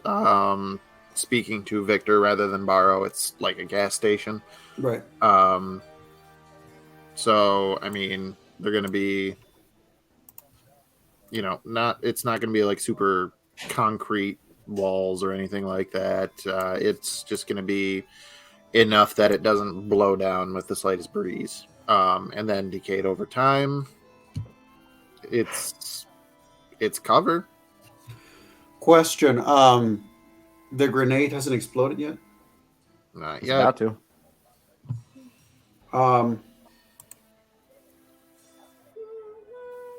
That reminds me. 3. Okay. No. Where did Crow throw it, by the way? He yeeted it in this direction. Okay. I'm going to say that Barrow... I'm just going to say that Barrow raised an action that is going to be connected to protecting Petrichor, be it, you know, taking them away from damage or running, trying to grab them and moving if necessary. Okay, that makes sense. I'm gonna say also, if allowed, I would like to tilt toward Kid as I say, the loud sound. Is there a way to get rid of it? She did yank the guy off before seeing, before Great. seeing Petrichor run. Perfect. Never mind then. Yeah. So I'm gonna say that that's me right now. Okay. 2, Riley. Uh-oh.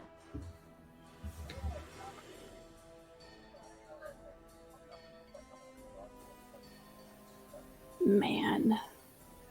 Yeah, isn't that just the quote of the night? Oh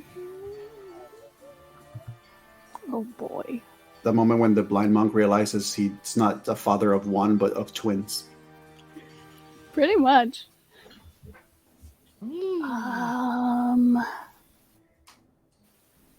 What would a 10-year-old child do in fight or flight?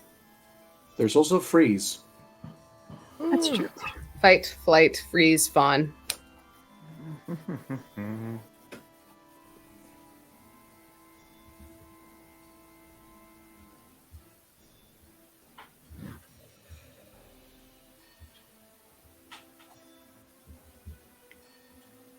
Oh no, I think Petrichor is...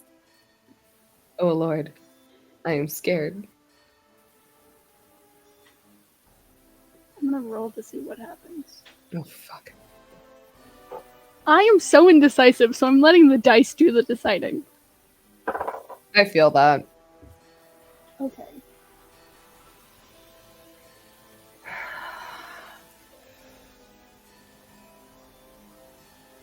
Okay, Okay, but which one? That's the question. Which one? What? Don't worry about it. Oh, I'm worrying about it. Yeah, we're all worried about it. I'm worried about it, okay? And I'm the one playing the character. I won't. I think after hearing what Barrow says, still in that fearful state, they kind of look up over the barrier and are kind of able to see where these guys are. Which And is a also wall of remember, fire And there's now a in- wall of fire around these guys as well. 20 feet high. My point still stands. They see something over there that's not normally there. Yeah. Just a And- psychotic sorceress. Nothing too bad. And a giant chicken.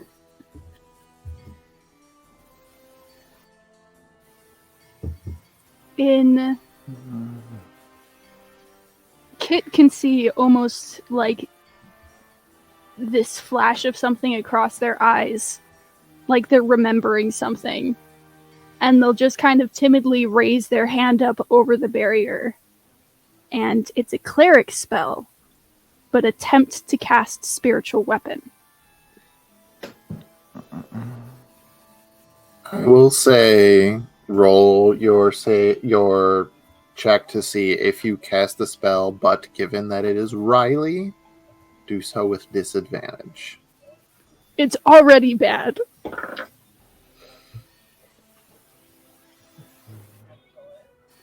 That would be... Wait.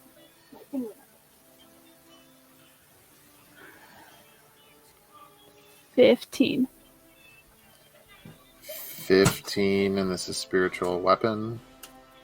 Mm-hmm. It's a level 2 spell, right?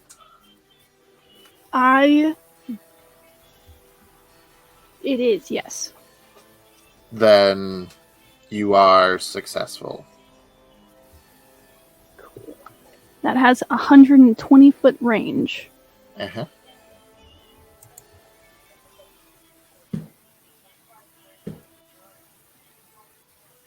Which one? Where would it make sense to put it? Probably from where I am. You The can most drag and sense- drop an icon from the side for your spiritual weapon. Ooh, icons.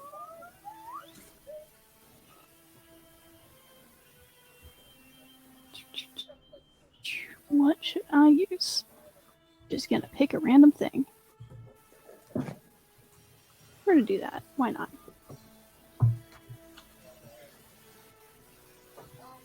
Put it there because that's what they can see the best. And Okay. it's gonna attack the dude right there.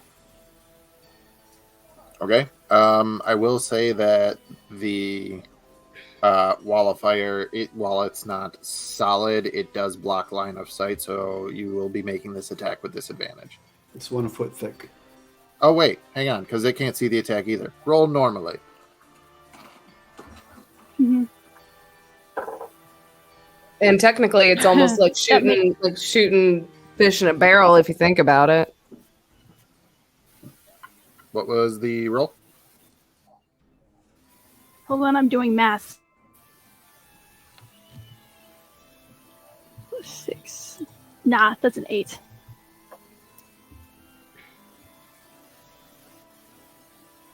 Eight to Where's hit. your audio, Matt?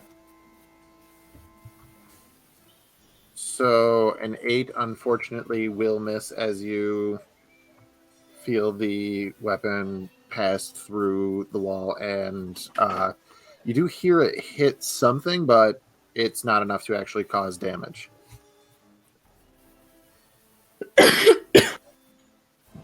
What bonus actions do I have that would make sense in this scenario? Also, Spiritual weapon was the Sanctuary bonus drops. actions. That's true. Sanctuary drops, though. To be fair, Riley didn't know that it was there. That's true. What does Sanctuary do again? Sanctuary basically makes it if anyone were to have Choose a attacked different me, target. they'd have to roll a wisdom save, and if they failed it, they have to choose a different target. Hmm. So Ooh, if you'd like, you we're can gonna do use that another. as an action. It's also a cleric spell, but Okay. it's a cantrip, so maybe it'll make a difference. They're gonna hesitantly reach towards Borrow, and I'm gonna try to cast Guidance. Okay. So it is still calling upon divine magics. So it would still be a one of those spell checks. Still with disadvantage because Riley isn't used to doing this. But because it's a cantrip, the DC is lower.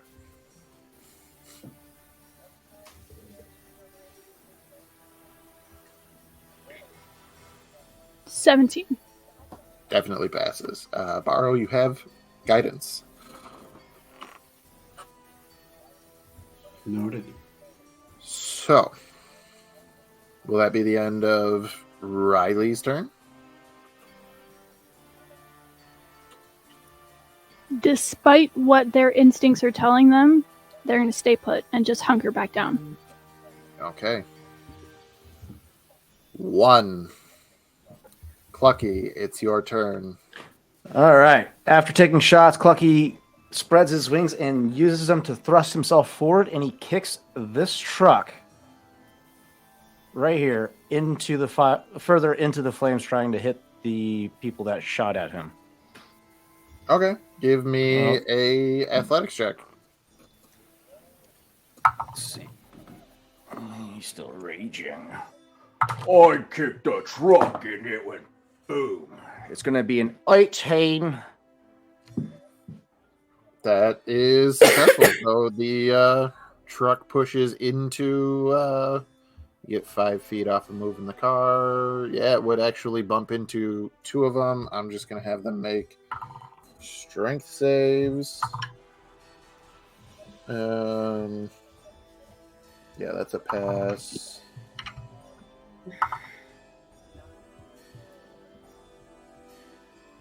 All right, so they both kind of get knocked back to yonder. This one here, I'm going to color with a white ring because he is prone. And we're going to have to just imagine this car is 5 feet that way. Are they? So were they pushed to the wall? One is in the wall and prone. Does that mean he takes more fire damage?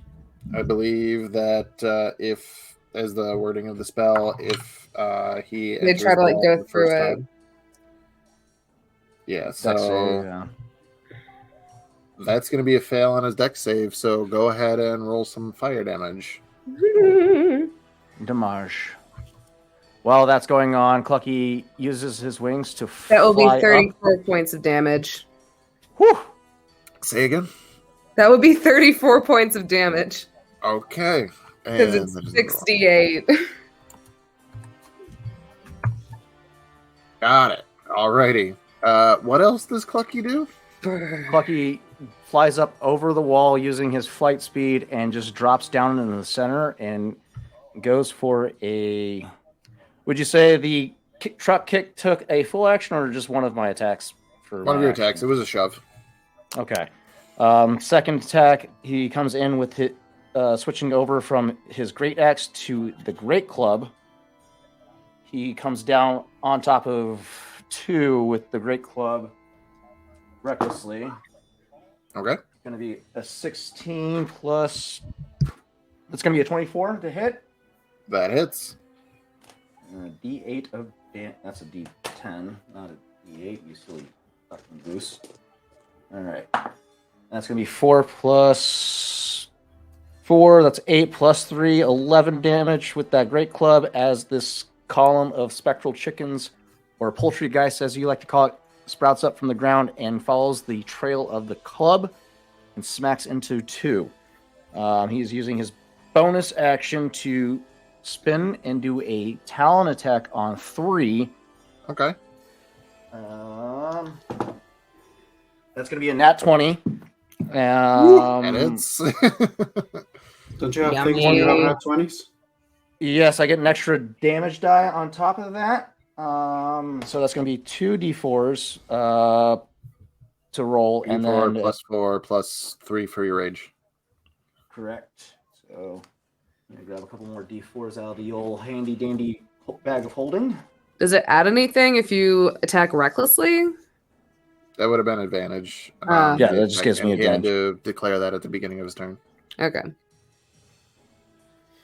And then what's the great weapon master do? That I have to just penalize myself before I do that.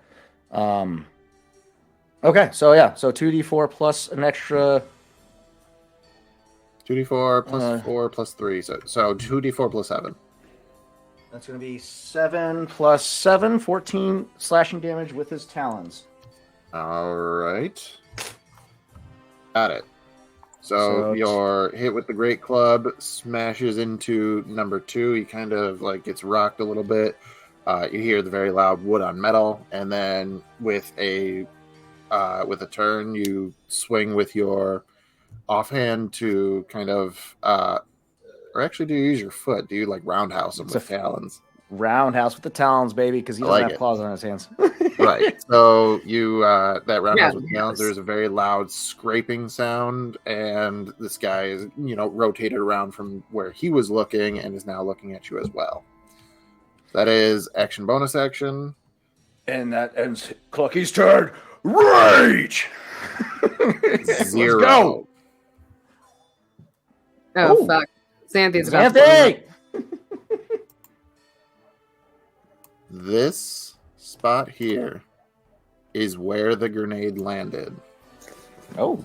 Oh And I no. believe that you can see when I do this a 20-foot radius. She's just outside of it. Holy shit. Oh my god. I am the queen of Xanthi- fire. Xanthi is outside of the radius, But but the car the isn't. car she's been blowing up isn't. Ah, shit. Oh shit, I'm still That's what within I range said. too. And And the I'm other still two in cars range. are also there. Shit. Clucky's in range too. Here we You go. all Lay it on me. hear an explosion, and a brief moment afterwards, a second explosion, and then 2 more, Oh, as the Oh, entire shit. area is a chain reaction of vehicles exploding. God damn it. God. I'm going to Damn it. need Xanthi and Clucky to roll.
Welcome back. Look at it. Yep. So, that being said, let's take this brief moment to say that the next time that you will see To Be Diced streaming will potentially be Sunday evening for Frontiers of Eberron, GM'd by the lovely Michael St. Gregory from Omniverse Entertainment. Don't know for sure. We're checking people's schedules on all that. So that being said, that's a good time to go like, subscribe, and follow us on all of the social medias: TikTok, Twitter, Instagram, and whatever else is out there. Oh, YouTube. That's the other big one that we're doing. Good place to find out what we're doing, learn a little bit about our characters and such, get some nice little clips of the show, and watch the streams previous to catch up on things that you may have missed. So, the highway erupts in a cacophony of flame and just shrapnel and debris everywhere. Mm-hmm. Mm-hmm. I didn't actually roll for the 3 individuals that you are fighting against. Slacking. They all actually do fail. So, Yay! Welcome to the club. Take a moment. So Xanthi is the only person in the area. Nat 20. The bus did not explode, and that brown vehicle to the north side did not explode either. It was the red and orange cars. Mm-hmm. Mm-hmm. Mm-hmm. And the truck that was flipped. Well, that was the one that started it up. Well, it was the grenade, and then that one, and then the red and orange ones went. So, total of 4 explosions happened here. Cool. Jesus Christ. Cool. Let's all take a moment to pray for Clucky, because he's going to need every prayer he can get. Pray for Clucky. Also, pray to Clucky. Live, laugh, Cluck. We pray to Cluck for Cluck. For some the cult of Clucky prospers for all. In the name of KFC, Popeyes, and churches, we bless you. In this moment, here we go. These totals are not halved, so nope. Taylor, please have them. Everybody in the area that I have named takes 32 points of fire damage. 16 points of bludgeoning damage. Holy. Hold on, I'm getting my calculator. And 16 points of force damage. Okay, so 16 plus 16 plus what? So it was 32, then it was 16, then it was 16. So in total, 64. It should have been 64 damage. I'm gonna need you, Xanthi. I need you to roll your concentration save, and also fail it, so I don't get roasted alive from being dead. From being dead. Because I am now down. Oh, yeah. You got to roll a con saving throw to see if you can sustain the wall. Okay. Or you can willingly drop it. That would be cool too. Yeah, I would definitely say the explosion would have made the wall drop. Like I will just say the wall has been dropped. Xanthi has been shocked. She's having like PTSD flashbacks probably at this fucking point. Actually, I probably should roll for that. This is a staple to everybody that is tuned in today. This is the second time Clucky has gone down in combat. Okay. I'm worried. And I did not pass that roll. So, well, technically third time because we went down twice in one. But yeah, the wall's definitely down, and Xanthi, I think, is about to go into full rampage mode. 32 damage for me. Whew. One more thing that I do have to say, or actually two more things. Number one, actually, the message just came through. Yes, KJ, another save should be made. Number two, I'm betting that he's already on it, but Varro should probably make a save as well, as 4 of the loudest sounds you've ever heard just happened within 100 feet of you. Oh, Yeah, because I already had ready an action. I would say that what happened was that as soon as the explosion happened, Barrow's instinct would have been to grab Petrichor Riley to just basically protect, like just cover them and shield them. But even with that, like holding on, like protecting them like that, he failed the save. So I mean, this explosion, considering the fact of this sequence, even though he's somewhat far, yeah, he's I'm going to say he's deafened and stunned. We're on the right track to an entire TPK. That's sweet. Cool. I mean, it's bound to happen sometime, right? I still have 2 doses of my potion of healing. I just fucking realized might that. help. So that was that. That brings us to Kit's turn, who at this point, after hearing all of that happen, is going to, again, not quite realizing what who she's talking to and how the events have affected him, is going to look at Barrow and just say, "We need to use this to get away. We need to just run. Hey, come on." And she's going to grab you, shake you, and then point and say, "Run." Pointing at the building. I will say that moment that he senses that, he would probably just attempt a open palm strike. Because right now he's literally over Petrichor like a frozen, like protective statue, and his world is completely gone. So he has no idea what's around him, and all he knows is that this child is scared as hell. I will say this: given your own self-imposed conditions, you fail in your attack as you are stunned and cannot take actions. Right. So yeah, it would probably be more like it would be more It's like a struggle, like a shove of yeah.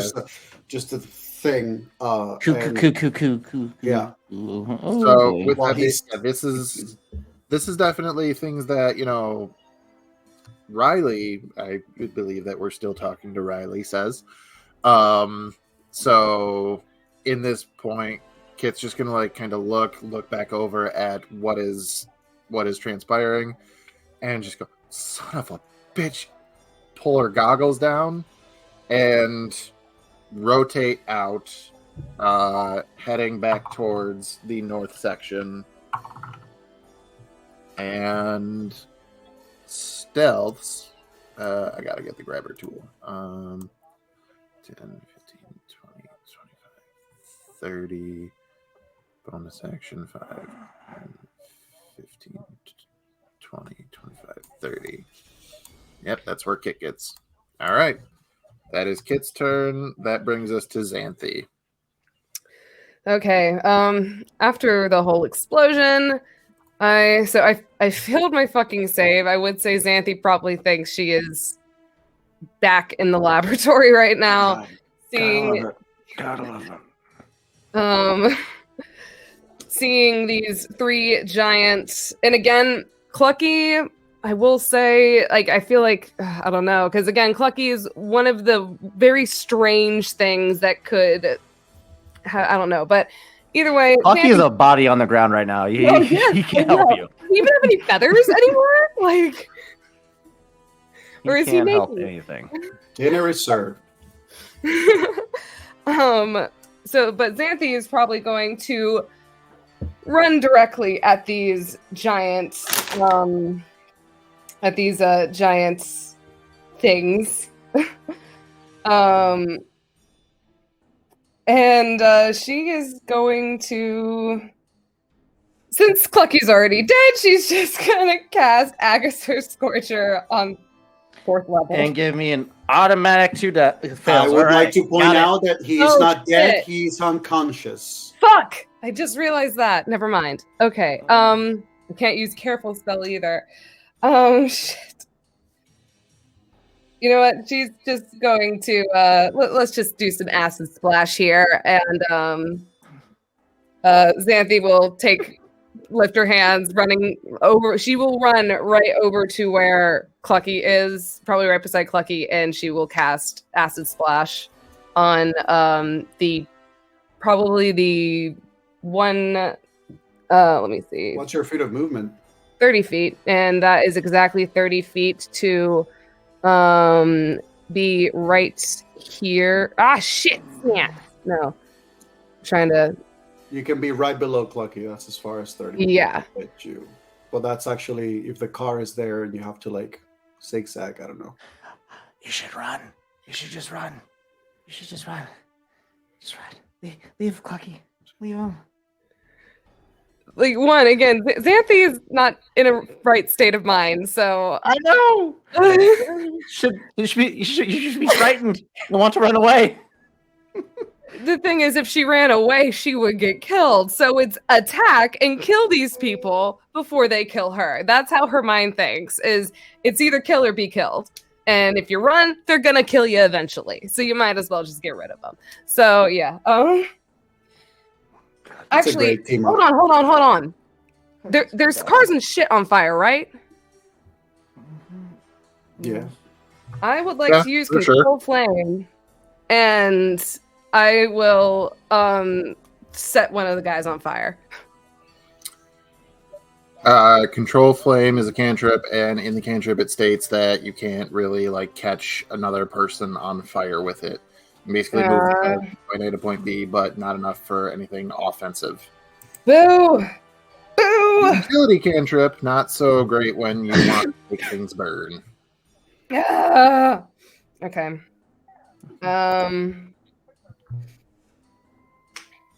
Stick with your acid splash. Just stick with your acid splash, dude. All right, You have your crossbow too, right?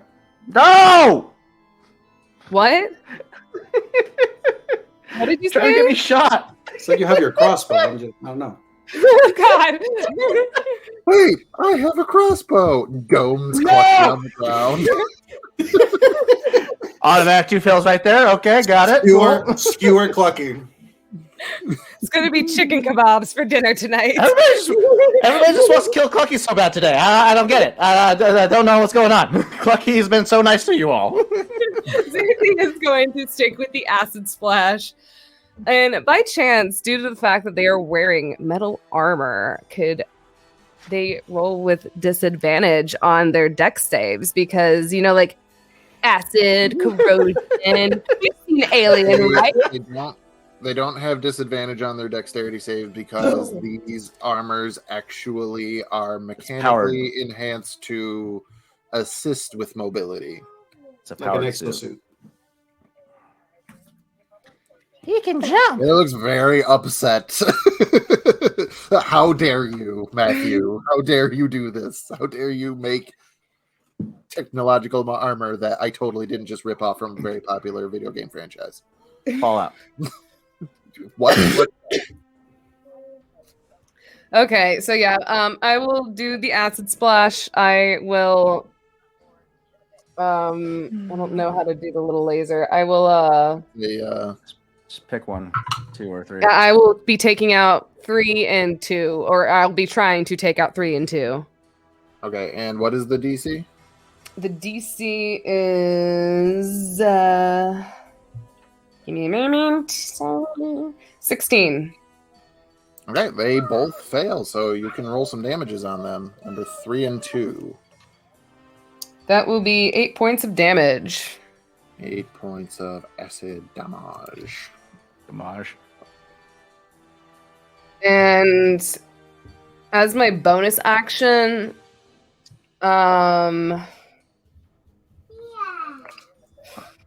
I'm gonna make another fucking roll now that she's close to Clucky. And she passes. I will say, seeing Clucky's corpse, can I use my bonus action to take my health potion and shove it down his beak? Where's his As a corpse? bonus action. For my bonus action. Can I do that? Or is that an It is action? an action. It's an action to administer a potion to another person. Fuck nuggets. Okay. Bonus action to give yourself a potion. That's a house rule. Yep. Well, I have 2 doses of potion, so I will take 1 dose for myself as my bonus action. All right, you guys bullied me into it. Yeah, you can Ah! dose yourself as a bonus action with a health potion.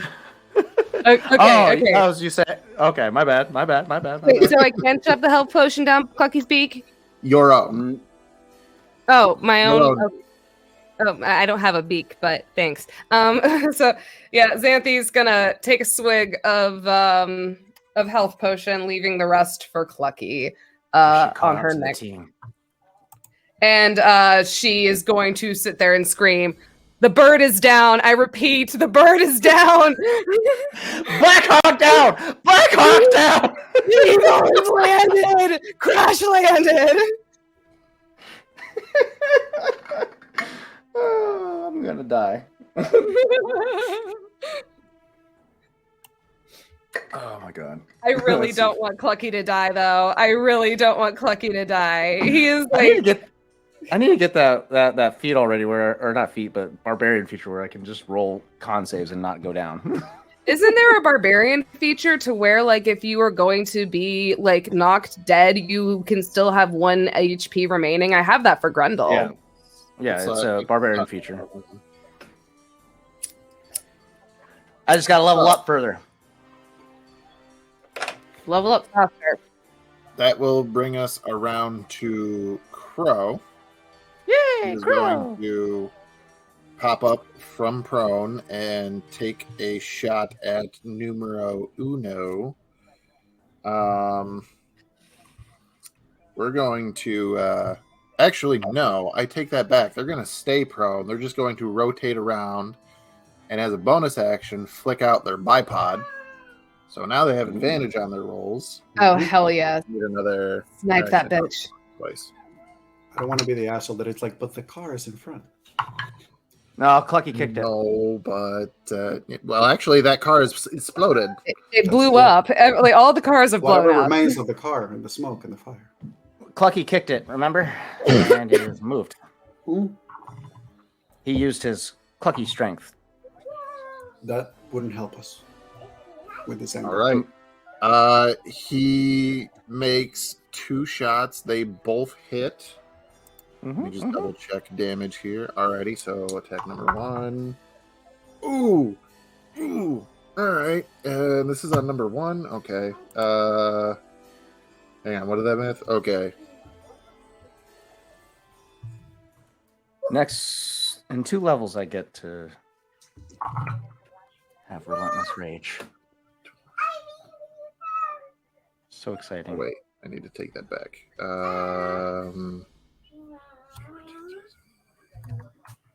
All right, and then that one is Oh, I need to roll my dice to get my health back. bang. So That would you hear 2 very loud, or actually no, he has a suppressor, so you don't really. The loud sounds that you hear are actually bullet impacting the suit. Xanthi, you're right up there. These 2 hits kind of both right center mass on this guy almost knock him off his feet as he just gets laid right into with very large caliber rounds. That is their turn now. So I think Xanthi's about to die. well, number 1 just got shot by Crow, so lucky for you. Number 1 is going to get pulled away. 5, 10, 15, 20, 25. Actually, no. Doesn't want to go. Wants to go there. And one was prone. Oh, 1 was prone. How far did I move? They were there. 5, 10, 15. Okay, that's as far as they can make it. They're not quite into cover. However, they will still try to shoot at Crow, who laying using their bipod is prone. ranged attack from creature disadvantage. So that's a miss. Second attack. Let me check his AC real quick. I'm using metal dice instead of a wooden dice tray. I normally do. This is a resin dice. This is actually the Matt Mercer DM dice from the first set. Pretty heavy. Pretty heavy sounding. I like it. It's the tray that I got. I just did okay. So actually, both shots end up missing on Crow, and that's going to be it for number one. Number two is going to come right down here where number one was, and they are going to try to literally punch Xanthi in the face. I would like to cast shield as a reaction. Okay. Yes, she's got shield finally. I admire. So that's already going to be a miss. That's a natural 1. So yeah, the 2 hits. This guy goes to. Does he swing and punch himself in the face? Please. Shield spell level, because you can cast Shield it. is on first level. I'm just saying because you can cast it after the DM rolls the result, if I'm not mistaken. So that way you don't actually spend the It's a reaction. slot. Yeah, it's a reaction. So don't cast it before the roll, because if they already failed, okay. then you're spending the spell slot for nothing. Okay. For anybody watching, and for you guys with other DMs, check with your DM how they rule it, because shield doesn't actually state whether or not it comes after you hear the result of the attack. So some DMs will rule that you have to declare it before the attack. Yeah, but usually when you have to declare it, the spells do say it. So if he doesn't say it, that means that it wouldn't fit into that, considering the wording of other spells. It's It says which I don't want to get. We'll talk about that on a TV episode. Behind the scenes discussion. It says one reaction which you take when you are hit by an attack or targeted by a magic missile spell. So if the attack did not land, then she did not cast the highest one would have been a 14 to hit. I don't know if that beats your AC. That does not beat my AC. So Look you at can you. change spell slot. All right, at I will save that spell slot. Resource consolidate. Guy kind of stumbles right up to Conservation. you, just 2 big, huge swings, and you're able to just duck, bob, and weave right out of the way. Number 3. Xanthi's going to be laughing hysterically while this is happening, by the way. Oh god. Number 3 will start by trying to grapple you with their first attack. So you need to roll your choice between athletics or acrobatics. All right, let's see what's better here. Okay, I will be rolling acrobatics. That would be a 14 plus 2, so that would be a 16. That is not enough. They reach out and grab you by. I've seen your Xanthi cosplay. You have like a little bit of a sort of leather pauldron kind of deal going on. Grabs you by one of those, pulls you right in, and then just goes to lay right into you with a second punch. Actually, no. This would be them trying to knock you prone. So now you must roll athletics. Now I must roll athletics. Yeah. To remain standing.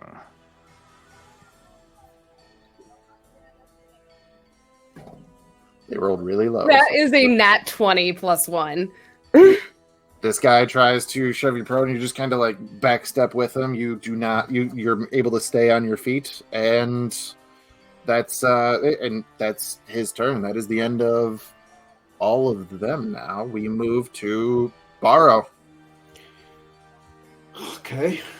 And just to remind you, Xanthi did call out saying that the bird is down. Yeah, he wouldn't have been. Oh, you can't hear anything, can you? Yeah.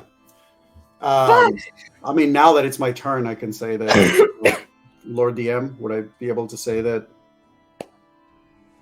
there's been recentering of the senses? Should I roll for it? I would say make another save. 19. Yay! There you go. Okay.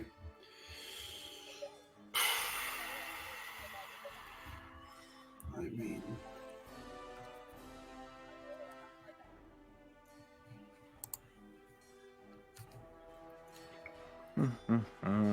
I need a reminder, but if I'm not mistaken, in the last session, did Crow borrow poison darts? Yes. Yes. Trank darts. Trank darts. Against heavily armored individuals. Yeah. Aim for the neck. Well, oh wait, he's blind. Shit.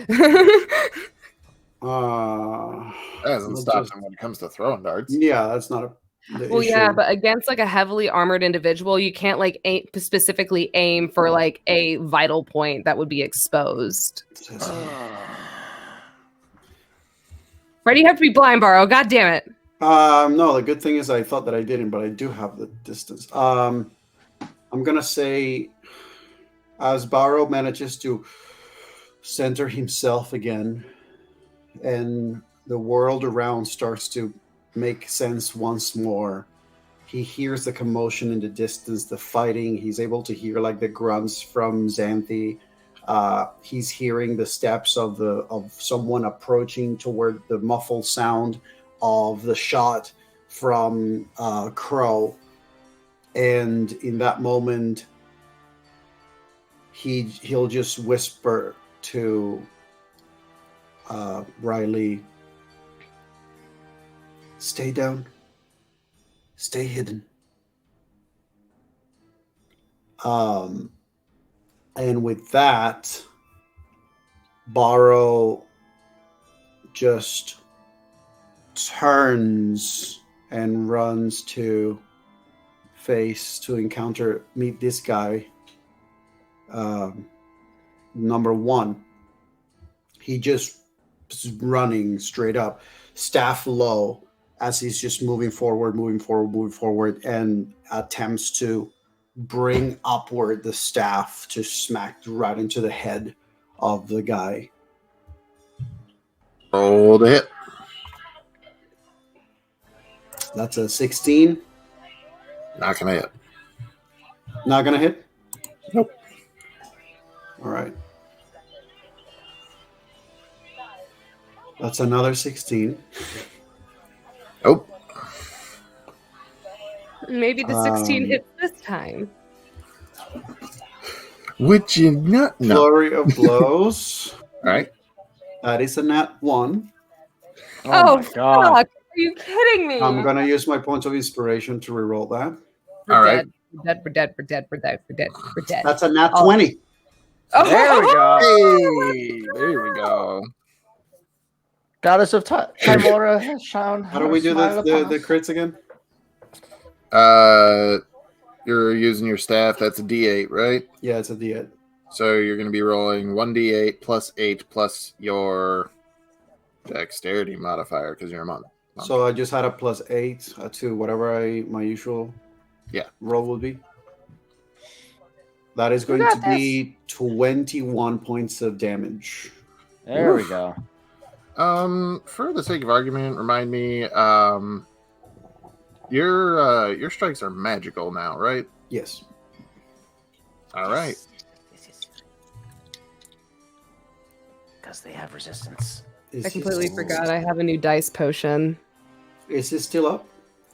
He is, but you're hearing little sparks and clanging of metal bits that are not quite holding where they should be, and grunts from inside. I still have one of my flurry of blows. I'm going to say that Barrow, as soon as he managed to land, he probably like through the first strike, second strike, just like tapping the armor, not managing to make any full damage. And lastly, he just focused on the head, landed the first strike. When he first feels the hit and hears the crackling and the losing of the armor, he literally just winds up the staff and goes for a second strike, aiming at the same spot, hoping to just keep just hammering down.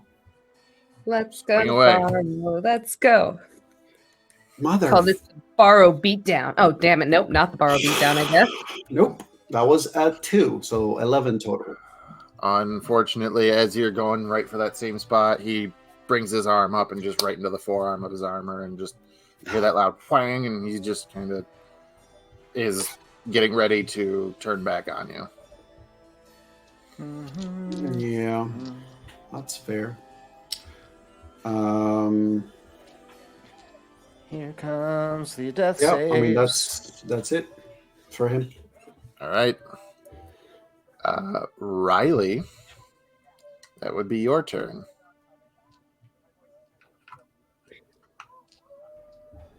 You look very upset that I've said this. Death saves and I'm death. so stressed, you have no idea. The world's on fire. How about yours? That's the way I like it, and I'll never get bored.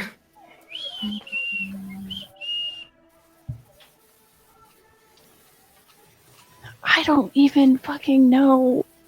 Man, why you gotta be like this? That's to Constitution. That's a good thing. Even if I roll low, I should still be able to meet at least one save.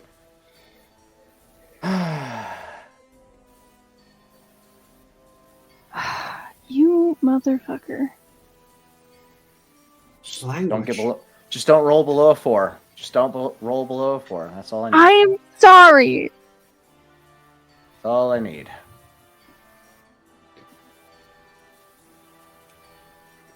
I legitimately have no idea what to do right now. Papa, can you hear me? I know what I would like to do.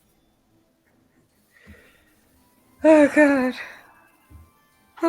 Issues of the cleric not being in Do you control. want to build a snowman? I just love how this started like we are kicking ass, and all of a sudden he turned around to we are fucked, everyone. Yeah. I changed the red background because shit is not looking good right now. You want to build a snowman? In the apocalypse, Hold on. the chemistry of my brain is gone. Run out the door. There's such all on the floor. Do you want to build a There's a snowman? roasted Constitutionally close to Up in Papa flames. King? Okay. Hold on. I hope he doesn't die. Yeah, I Okay. think we're getting somewhere.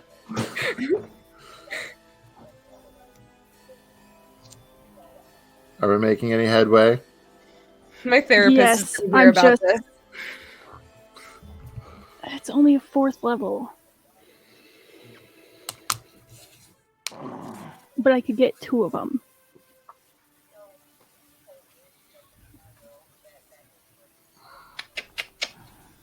We're gonna try, because that's all I can Do do it. right now. You coward. I Do already it. checked with. All of them are within 60 feet of me. Okay. The 2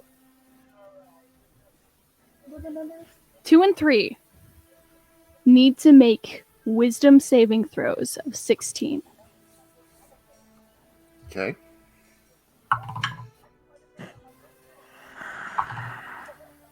Riley will poke her head up above the barrier once again, trying to keep tabs on what's going on so that nobody gets too close to her. And as that's happening, they take in everything that's going on. They see Clucky drop. They see Barrow going to protect. And in a moment of semi-self-preservation, they just kind of raise up their hands,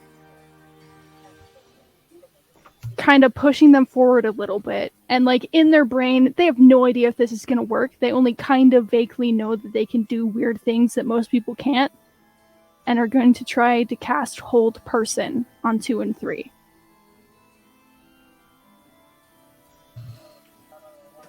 You see I have these to roll two to see if individuals. it works. Okay. Yes. Start there. You said you were casting it at 4th level. Yes, so I get 2 targets. Okay. So what did you roll on your test? That would be a 19. That passes. So these two individuals that are trying their best to lay into Xanthi with, giant metallic armored fists. Xanthi, you're watching. You are in one of their grips, and they reel back, and they're going to punch you, and both of them stop. Well, that's neato. Children For a come minute. to the dead. Say that again. I'm sorry. For a minute. For a minute, they do get to make saves at the bonus end action. of their For- turn, I believe. At the end of each of their turns. Okay. So I don't think I know about some of these features, so I think that'll end their turn as they just pop back down again. okay, All right. Please do not roll blue if or please. Tarzan. Yes. Tarzan. A death saving throw is a D20 roll, and you have to get above a 10. Please do not roll below a 4. Holy shit! Look at that. 14 plus 6, 20. A nasty 20. You did pass, but that's because the point that I was trying to make is that there is no bonus to death saves. Oh shit! Okay. It's just Flat a 20. flat D20 roll. Woo! All right, 14. Look So- at that. One save. one save. Excellent. That brings us to Kit. That means that I got to move this a little bit. So 5, 10, 15. That'll be good enough. Come on, rogue.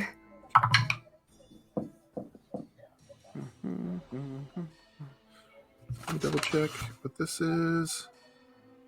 Alrighty.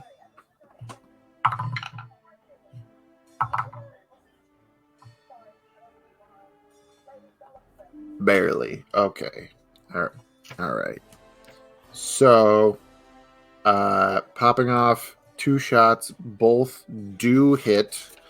This is with Jade. I have to make sure that I'm doing all of this correctly because Jade has all kinds of stuff. Who's Jade? Jade is the name of Kit's pistol, which is more kitted out than Isaac's rifle. I need a D4. Why didn't I get out a D4? I'm a terrible, terrible, terrible DM. How dare you? Just for that, level 15, everybody. Where the hell are my D4s? There's one. We're good, guys. We're good. Yeah, buddy. Until I take. I mean, I'll use that. I need one of those. It's a 2 failures. So, first hit. A 13. Oh, I actually get sneak attack on that first one. So, what did I say? 46. So, 13 plus 5d6. 8. Wait, no. So, 23 for. Actually, they're paralyzed. That's an auto crit. Yep. So 13. So 23 plus. I got to do a lot of math. I actually have to roll an additional d4. So 23 plus 4, 27. Now I have to take the maximum of all of these dice. So 27, 31, 37. Jesus, 33, 39, 45, 51 points of damage. Ooh. That's the first attack. And this was on number 2. What did I say? 51? Mm-hmm. And because she is using adamantine bullets, it bypasses their resistance. Oh, yummy. I love it. So the second hit, which I already said did hit, doesn't get sneak attack, but Still a so it's going to be 10 plus Crit damage. max damage, so 20, and then her modifier. Yeah. She drops number 2.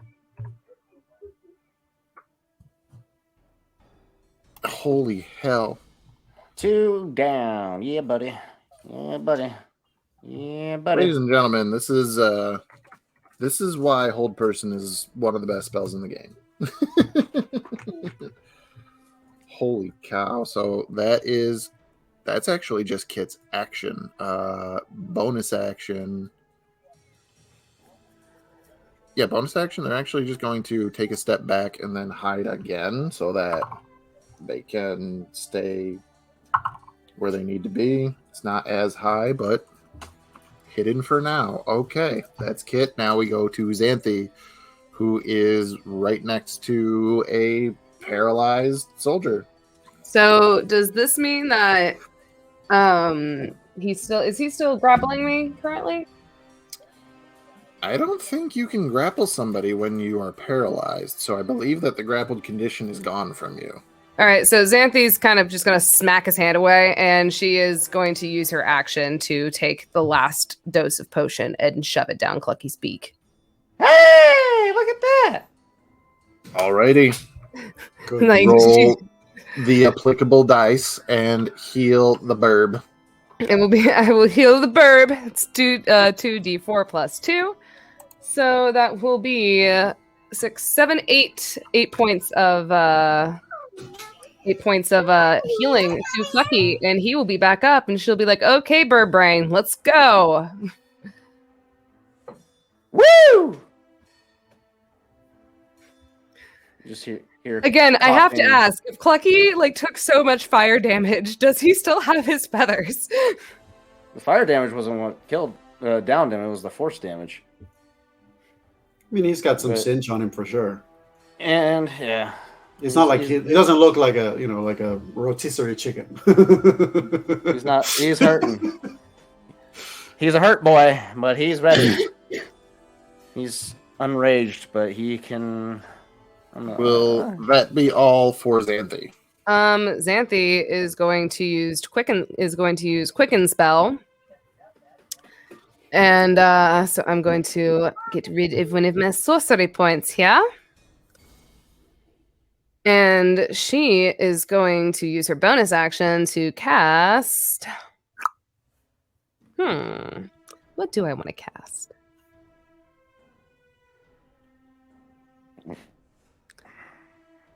I will also go ahead and use another sorcery point to do careful magic to avoid hitting Clucky, and I am going to cast Agonizer Scorcher on 4th level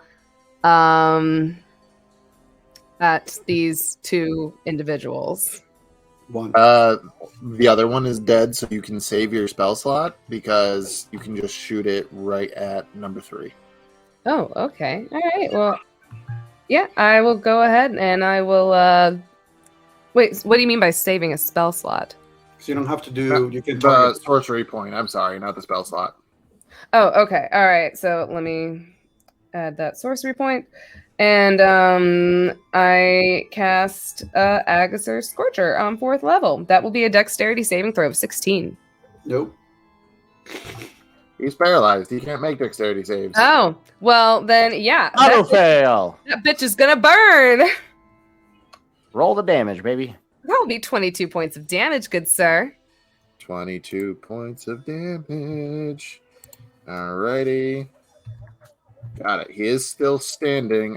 He did so that actually Audacity. he gets a save against what's your DC 16? My DC. Oh, I'm sorry, Petrichor's Hold DC. person. So this would be he took damage. This is against Hold Person. So Hold on. My cleric DC is only 14. 14. So he does get released after this. He does break free of Hold Person. Just in time to be burned. So that is going to be it for Xanthi, right? Yep, that will be it for Xanthi. Alrighty. That's going to bring us to Crow, who is looking and saying that Barrow probably has number 1, so he is going to second verse, same as the first, but this time on number 3, first attack. It ends the first attack ends up missing, actually. I rolled like garbage. Second attack hits. So that is going to be a lot. Yeah, let's go, Snipey boy! That's our number 3.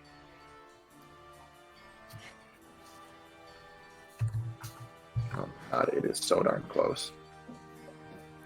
Alrighty, that was his 2 attacks. He is still prone and trying to take that spot there. Now we go to the soldier's turn. Number 1 is just going to turn on Barrow, who's in melee with him, and try to grapple him.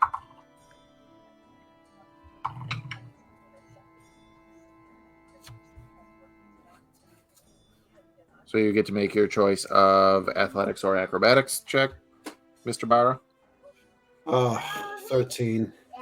13. You are grappled.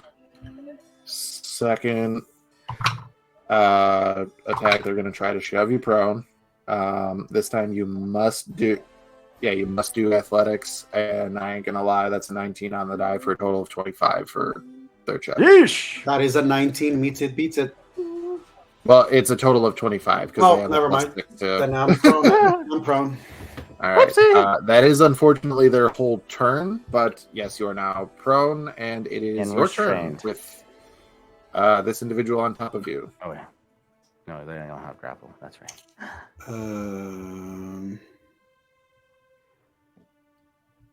Wait.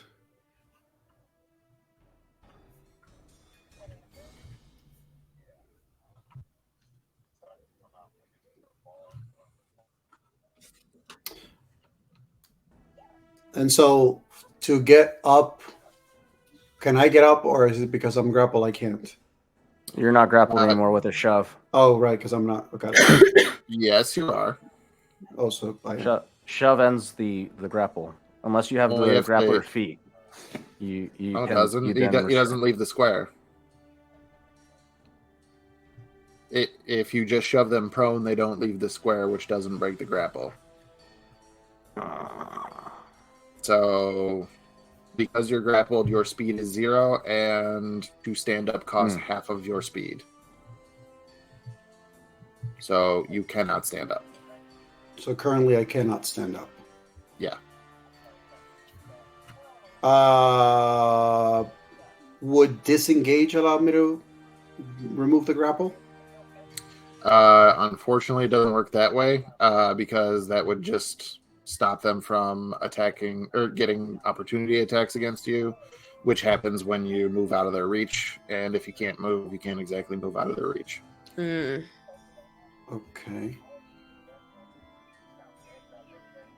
So you're kind of in a spot. I mean, there's obviously other things you can do with your character, but it's to the point where you are going to, unless you are able to, you can use your action to try to break the grapple, which is going to be an athletics check, unfortunately.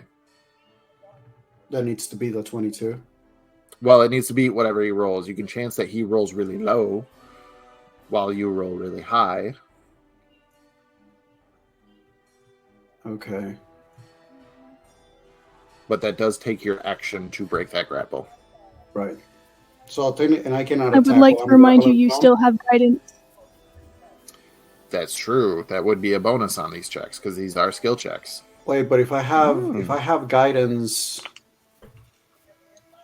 I could risk it and Could I use it to? Well, it already happened, so I guess not.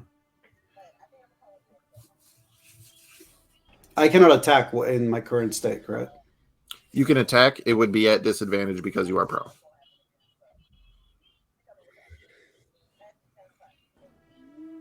This is why grappling sucks.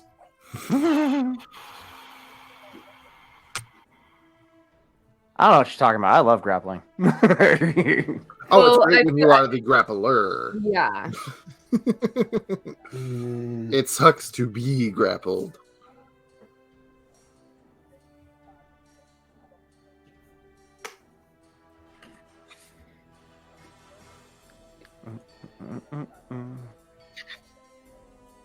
I mean, I would just How go ahead how and contest it, dog. how damaged do I sense this person to be?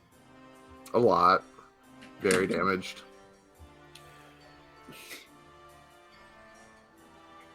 I mean, You could try to reverse Ip Man instead of punching down into the ground, punching up into the sky. well, It'll only take you one action to try and break a grapple. You still have a second attack to be able to follow no, up with because that. you can only take two actions if it's an attack action. If I Yeah, Right, use it's a special attack. Breaking a grapple, just like trying to break it on your turn, is an action, not an attack. It is an action. right, so if I don't attack, I don't get two Right. attacks per action. Fuck it, I'm gonna risk it. I'm going to say that Borrow falls on the ground and feels this person grappling him there, and Borrow takes advantage of being in that close connection with this person, which is actually something that is an advantage for him, even though it's not going to be for the dice. But Right. for story wise, it allows him to be within his blind sight. This is the clearest that he will be able to anyway perceive this individual. And he's going to continue to do the same thing as he is grappled. He's going to continue to use his staff to attempt to break into the areas that he can sense are like joints, like points of importance. Okay.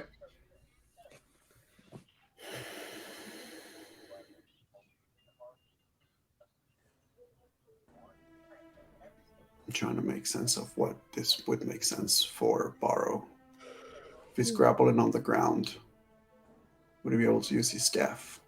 Or would he swap to hand? Mechanically, it could be either. Thematically, that's up to you. I do believe that you are at a monk level where your fists and your staff do the same amount of damage, so... If I have the staff with both hands, is more, but yeah. Oh, okay. Still at a D6, okay. Yeah. Yeah, I'm going to say that Borrow, as he falls and gets dropped on the ground and is being grabbed, his staff is probably like on his side. And so he just moves into doing just a lot of very Wing Chun style of like trying to break arm striking. So let's see what that does. Let's go. Come on. Fuck, man. Fuck. So that first one is a miss. Okay. 18 to hit. 18 does not hit. What? Guidance. Guidance does not work for attack rolls. No. That's bless that you're looking for.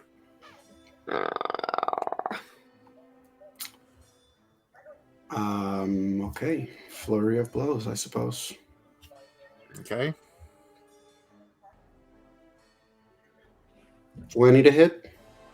20 hits. Okay. Yeah, baby. Let's go.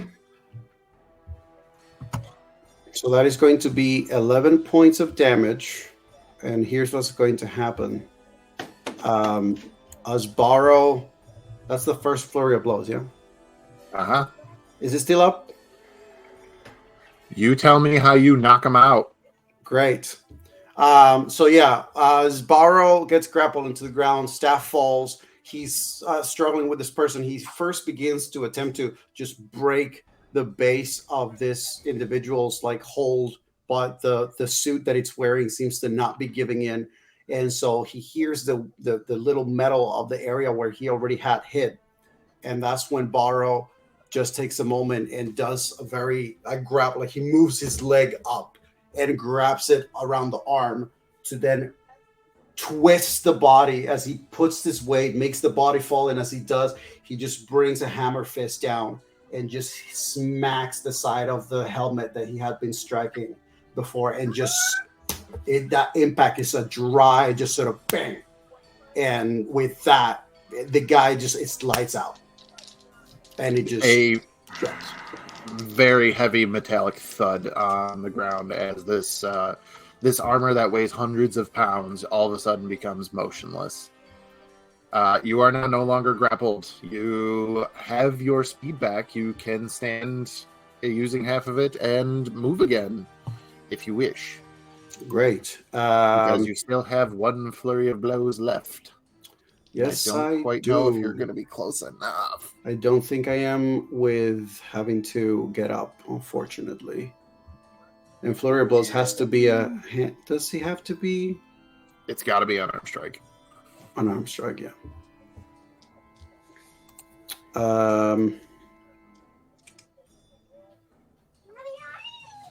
Yeah, no, I mean, I'm going to say that after he gets up from that, he takes a moment to sort of like gather his bearings from the struggle.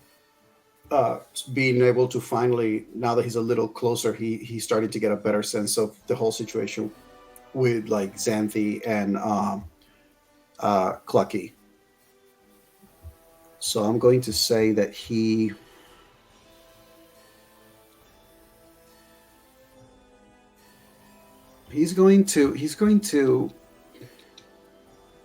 just going to stay there and take a moment to like tilt his head to get a sense of where Petrichor is and to see if they're still there and how they're doing.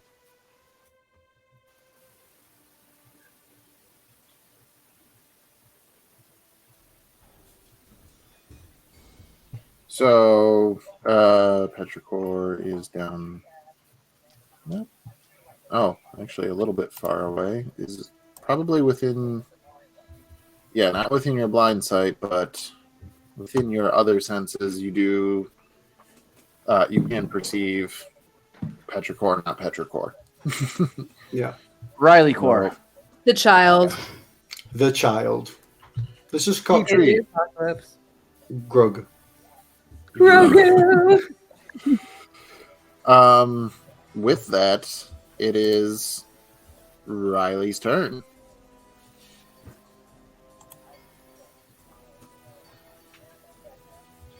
For an action, I'm going to take the dodge action. Bonus action, move spiritual weapon. And take a hit at number 3. All right. Roll the hit. Please don't be bad. That could have been bad.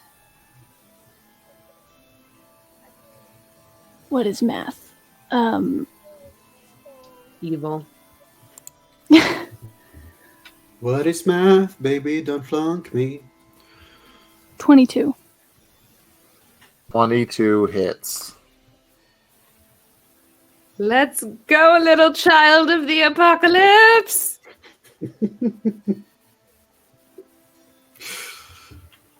It's not apocalypse now, it's apocalypse child.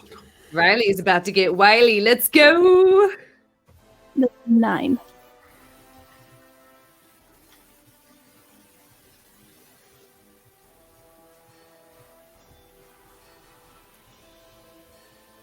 All right, they are still standing.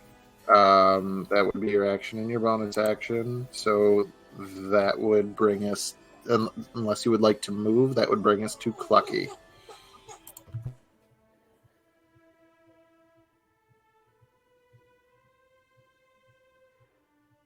Is he frozen?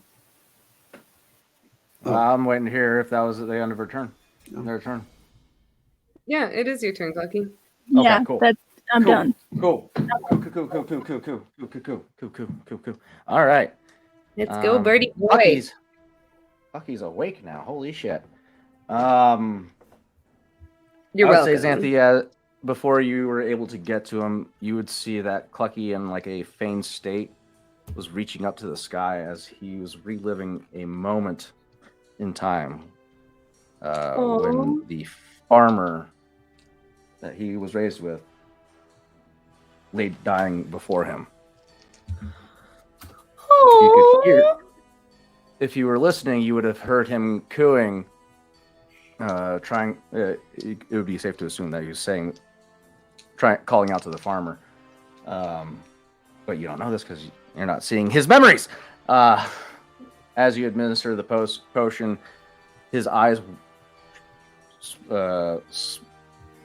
suddenly open, and he lunges forward, sitting up, just taking a deep breath, gasping for air as he literally had the wind knocked out of him to the point where he was dying. Seeing this metal construction before him still standing, he looks over, sees his great axe to the side. He grabs that bitch and he goes and stands up, spending, what is that, 35 feet? I have to spend half of that. 17.5 feet of movement to stand up. And he lunges in the air and attacks this construct thingy guy in the back for a 22 to hit. How would you like to do this? You just see Clucky, this maddening rage in his eyes as he was literally at death's door. He just lunges forward and just brings this axe right into the neck and shoulder, where the neck and shoulder meet, and just repeatedly just hacks into it until the armor starts to give way, and you see sparks flying from his axe and the armor itself, and some of the feathers on his torso catch a little embers of the sparks, and he just continues hacking until finally he cleaves into about halfway of the torso before finally just letting out a deep breath and just sits back down on the ground, satisfied with the kill that he just finally got. Xanthi's just gonna watch as Clucky just completely goes like berserk on this thing, and she just kind of looks at Clucky as he sits back down and just goes, "Remind me to not piss you off on purpose." Clucky just nods and just breathes, just panting heavily as that memory just starts, or as he starts to dwell on that memory he just experienced.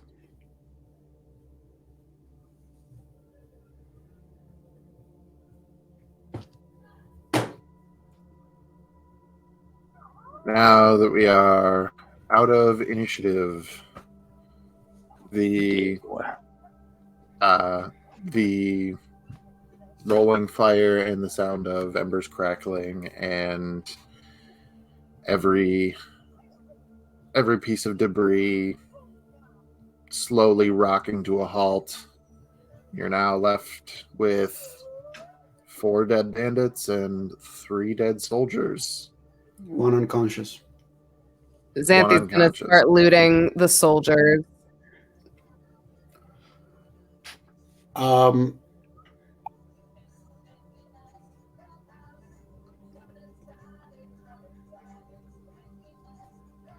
going to say that Borrow, after taking down this individual and seeing that everybody handles the rest, he looks over. He'll go toward Petrichor, Riley for a moment. Are you all right? I think so. Good. I can understand if you are scared and confused. I am scared too. And I will do my best to help you. But I need one more moment, and then I will return. And Borrow starts moving back to the unconscious body as he calls out to Clucky. Clucky, would you please help me? You just see Clucky stand up, seemingly strained as he walks over towards you, dragging his axe across the ground, sparks shooting up from the asphalt. And he walks up to meet you at the Metal Man.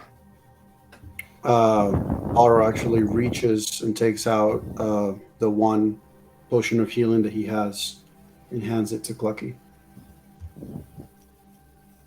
It's going to be a 2d4 plus 2. You need it more than I do, my friend. Trying to wonder if he's ever seen you guys actually take a potion. Oh no. He's going to just in case Borrow would be, as he hands it over, he'll probably just gesture.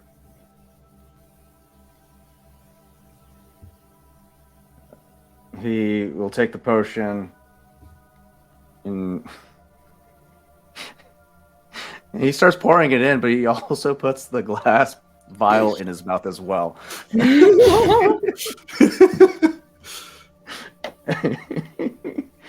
I will say Clucky might have seen Xanthi shove a potion down Lovitar's throat during Definitely seen her drink.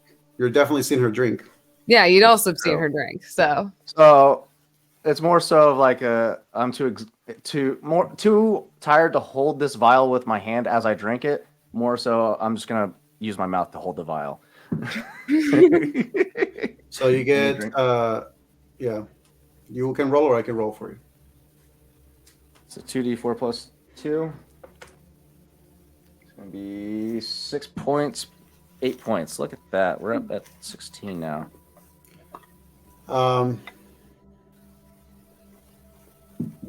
Barrow would want to potentially remove the armor that this person is wearing, and he'll gesture to Clucky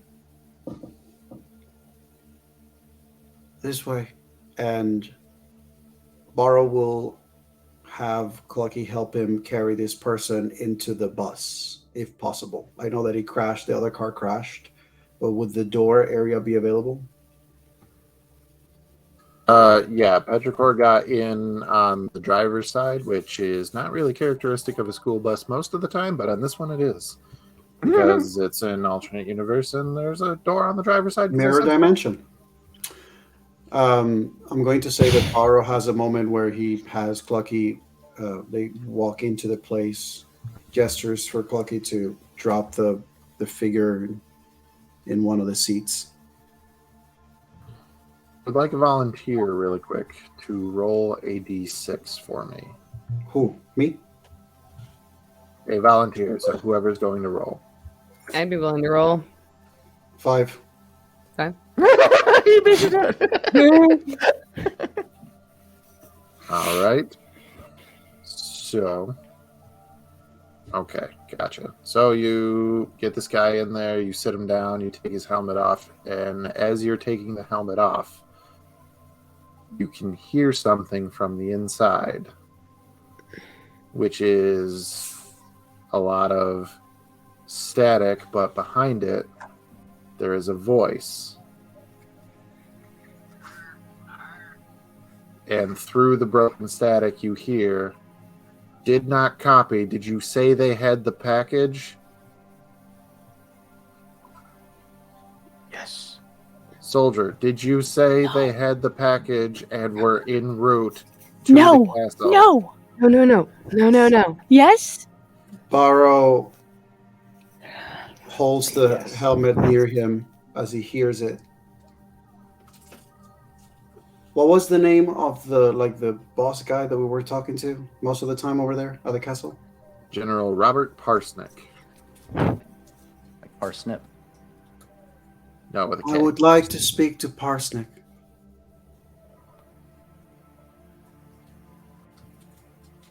Identify yourself. So Parsnick, please. After a few moments, well, who do I have the pleasure of addressing today? I'm going to ask this once, and I expect a direct answer. Whatever happens after that with your decision, it will be your call. Do you understand? Well, let's see what you got to say. What happened to the child, Riley? Oh shit.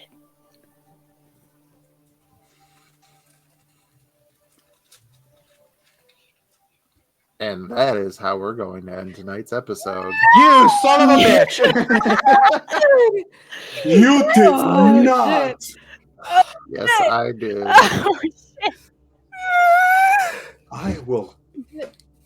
Actually, I I am will physically Matt. ill. Ill. It's probably because me and Matt haven't fleshed that out yet. My God.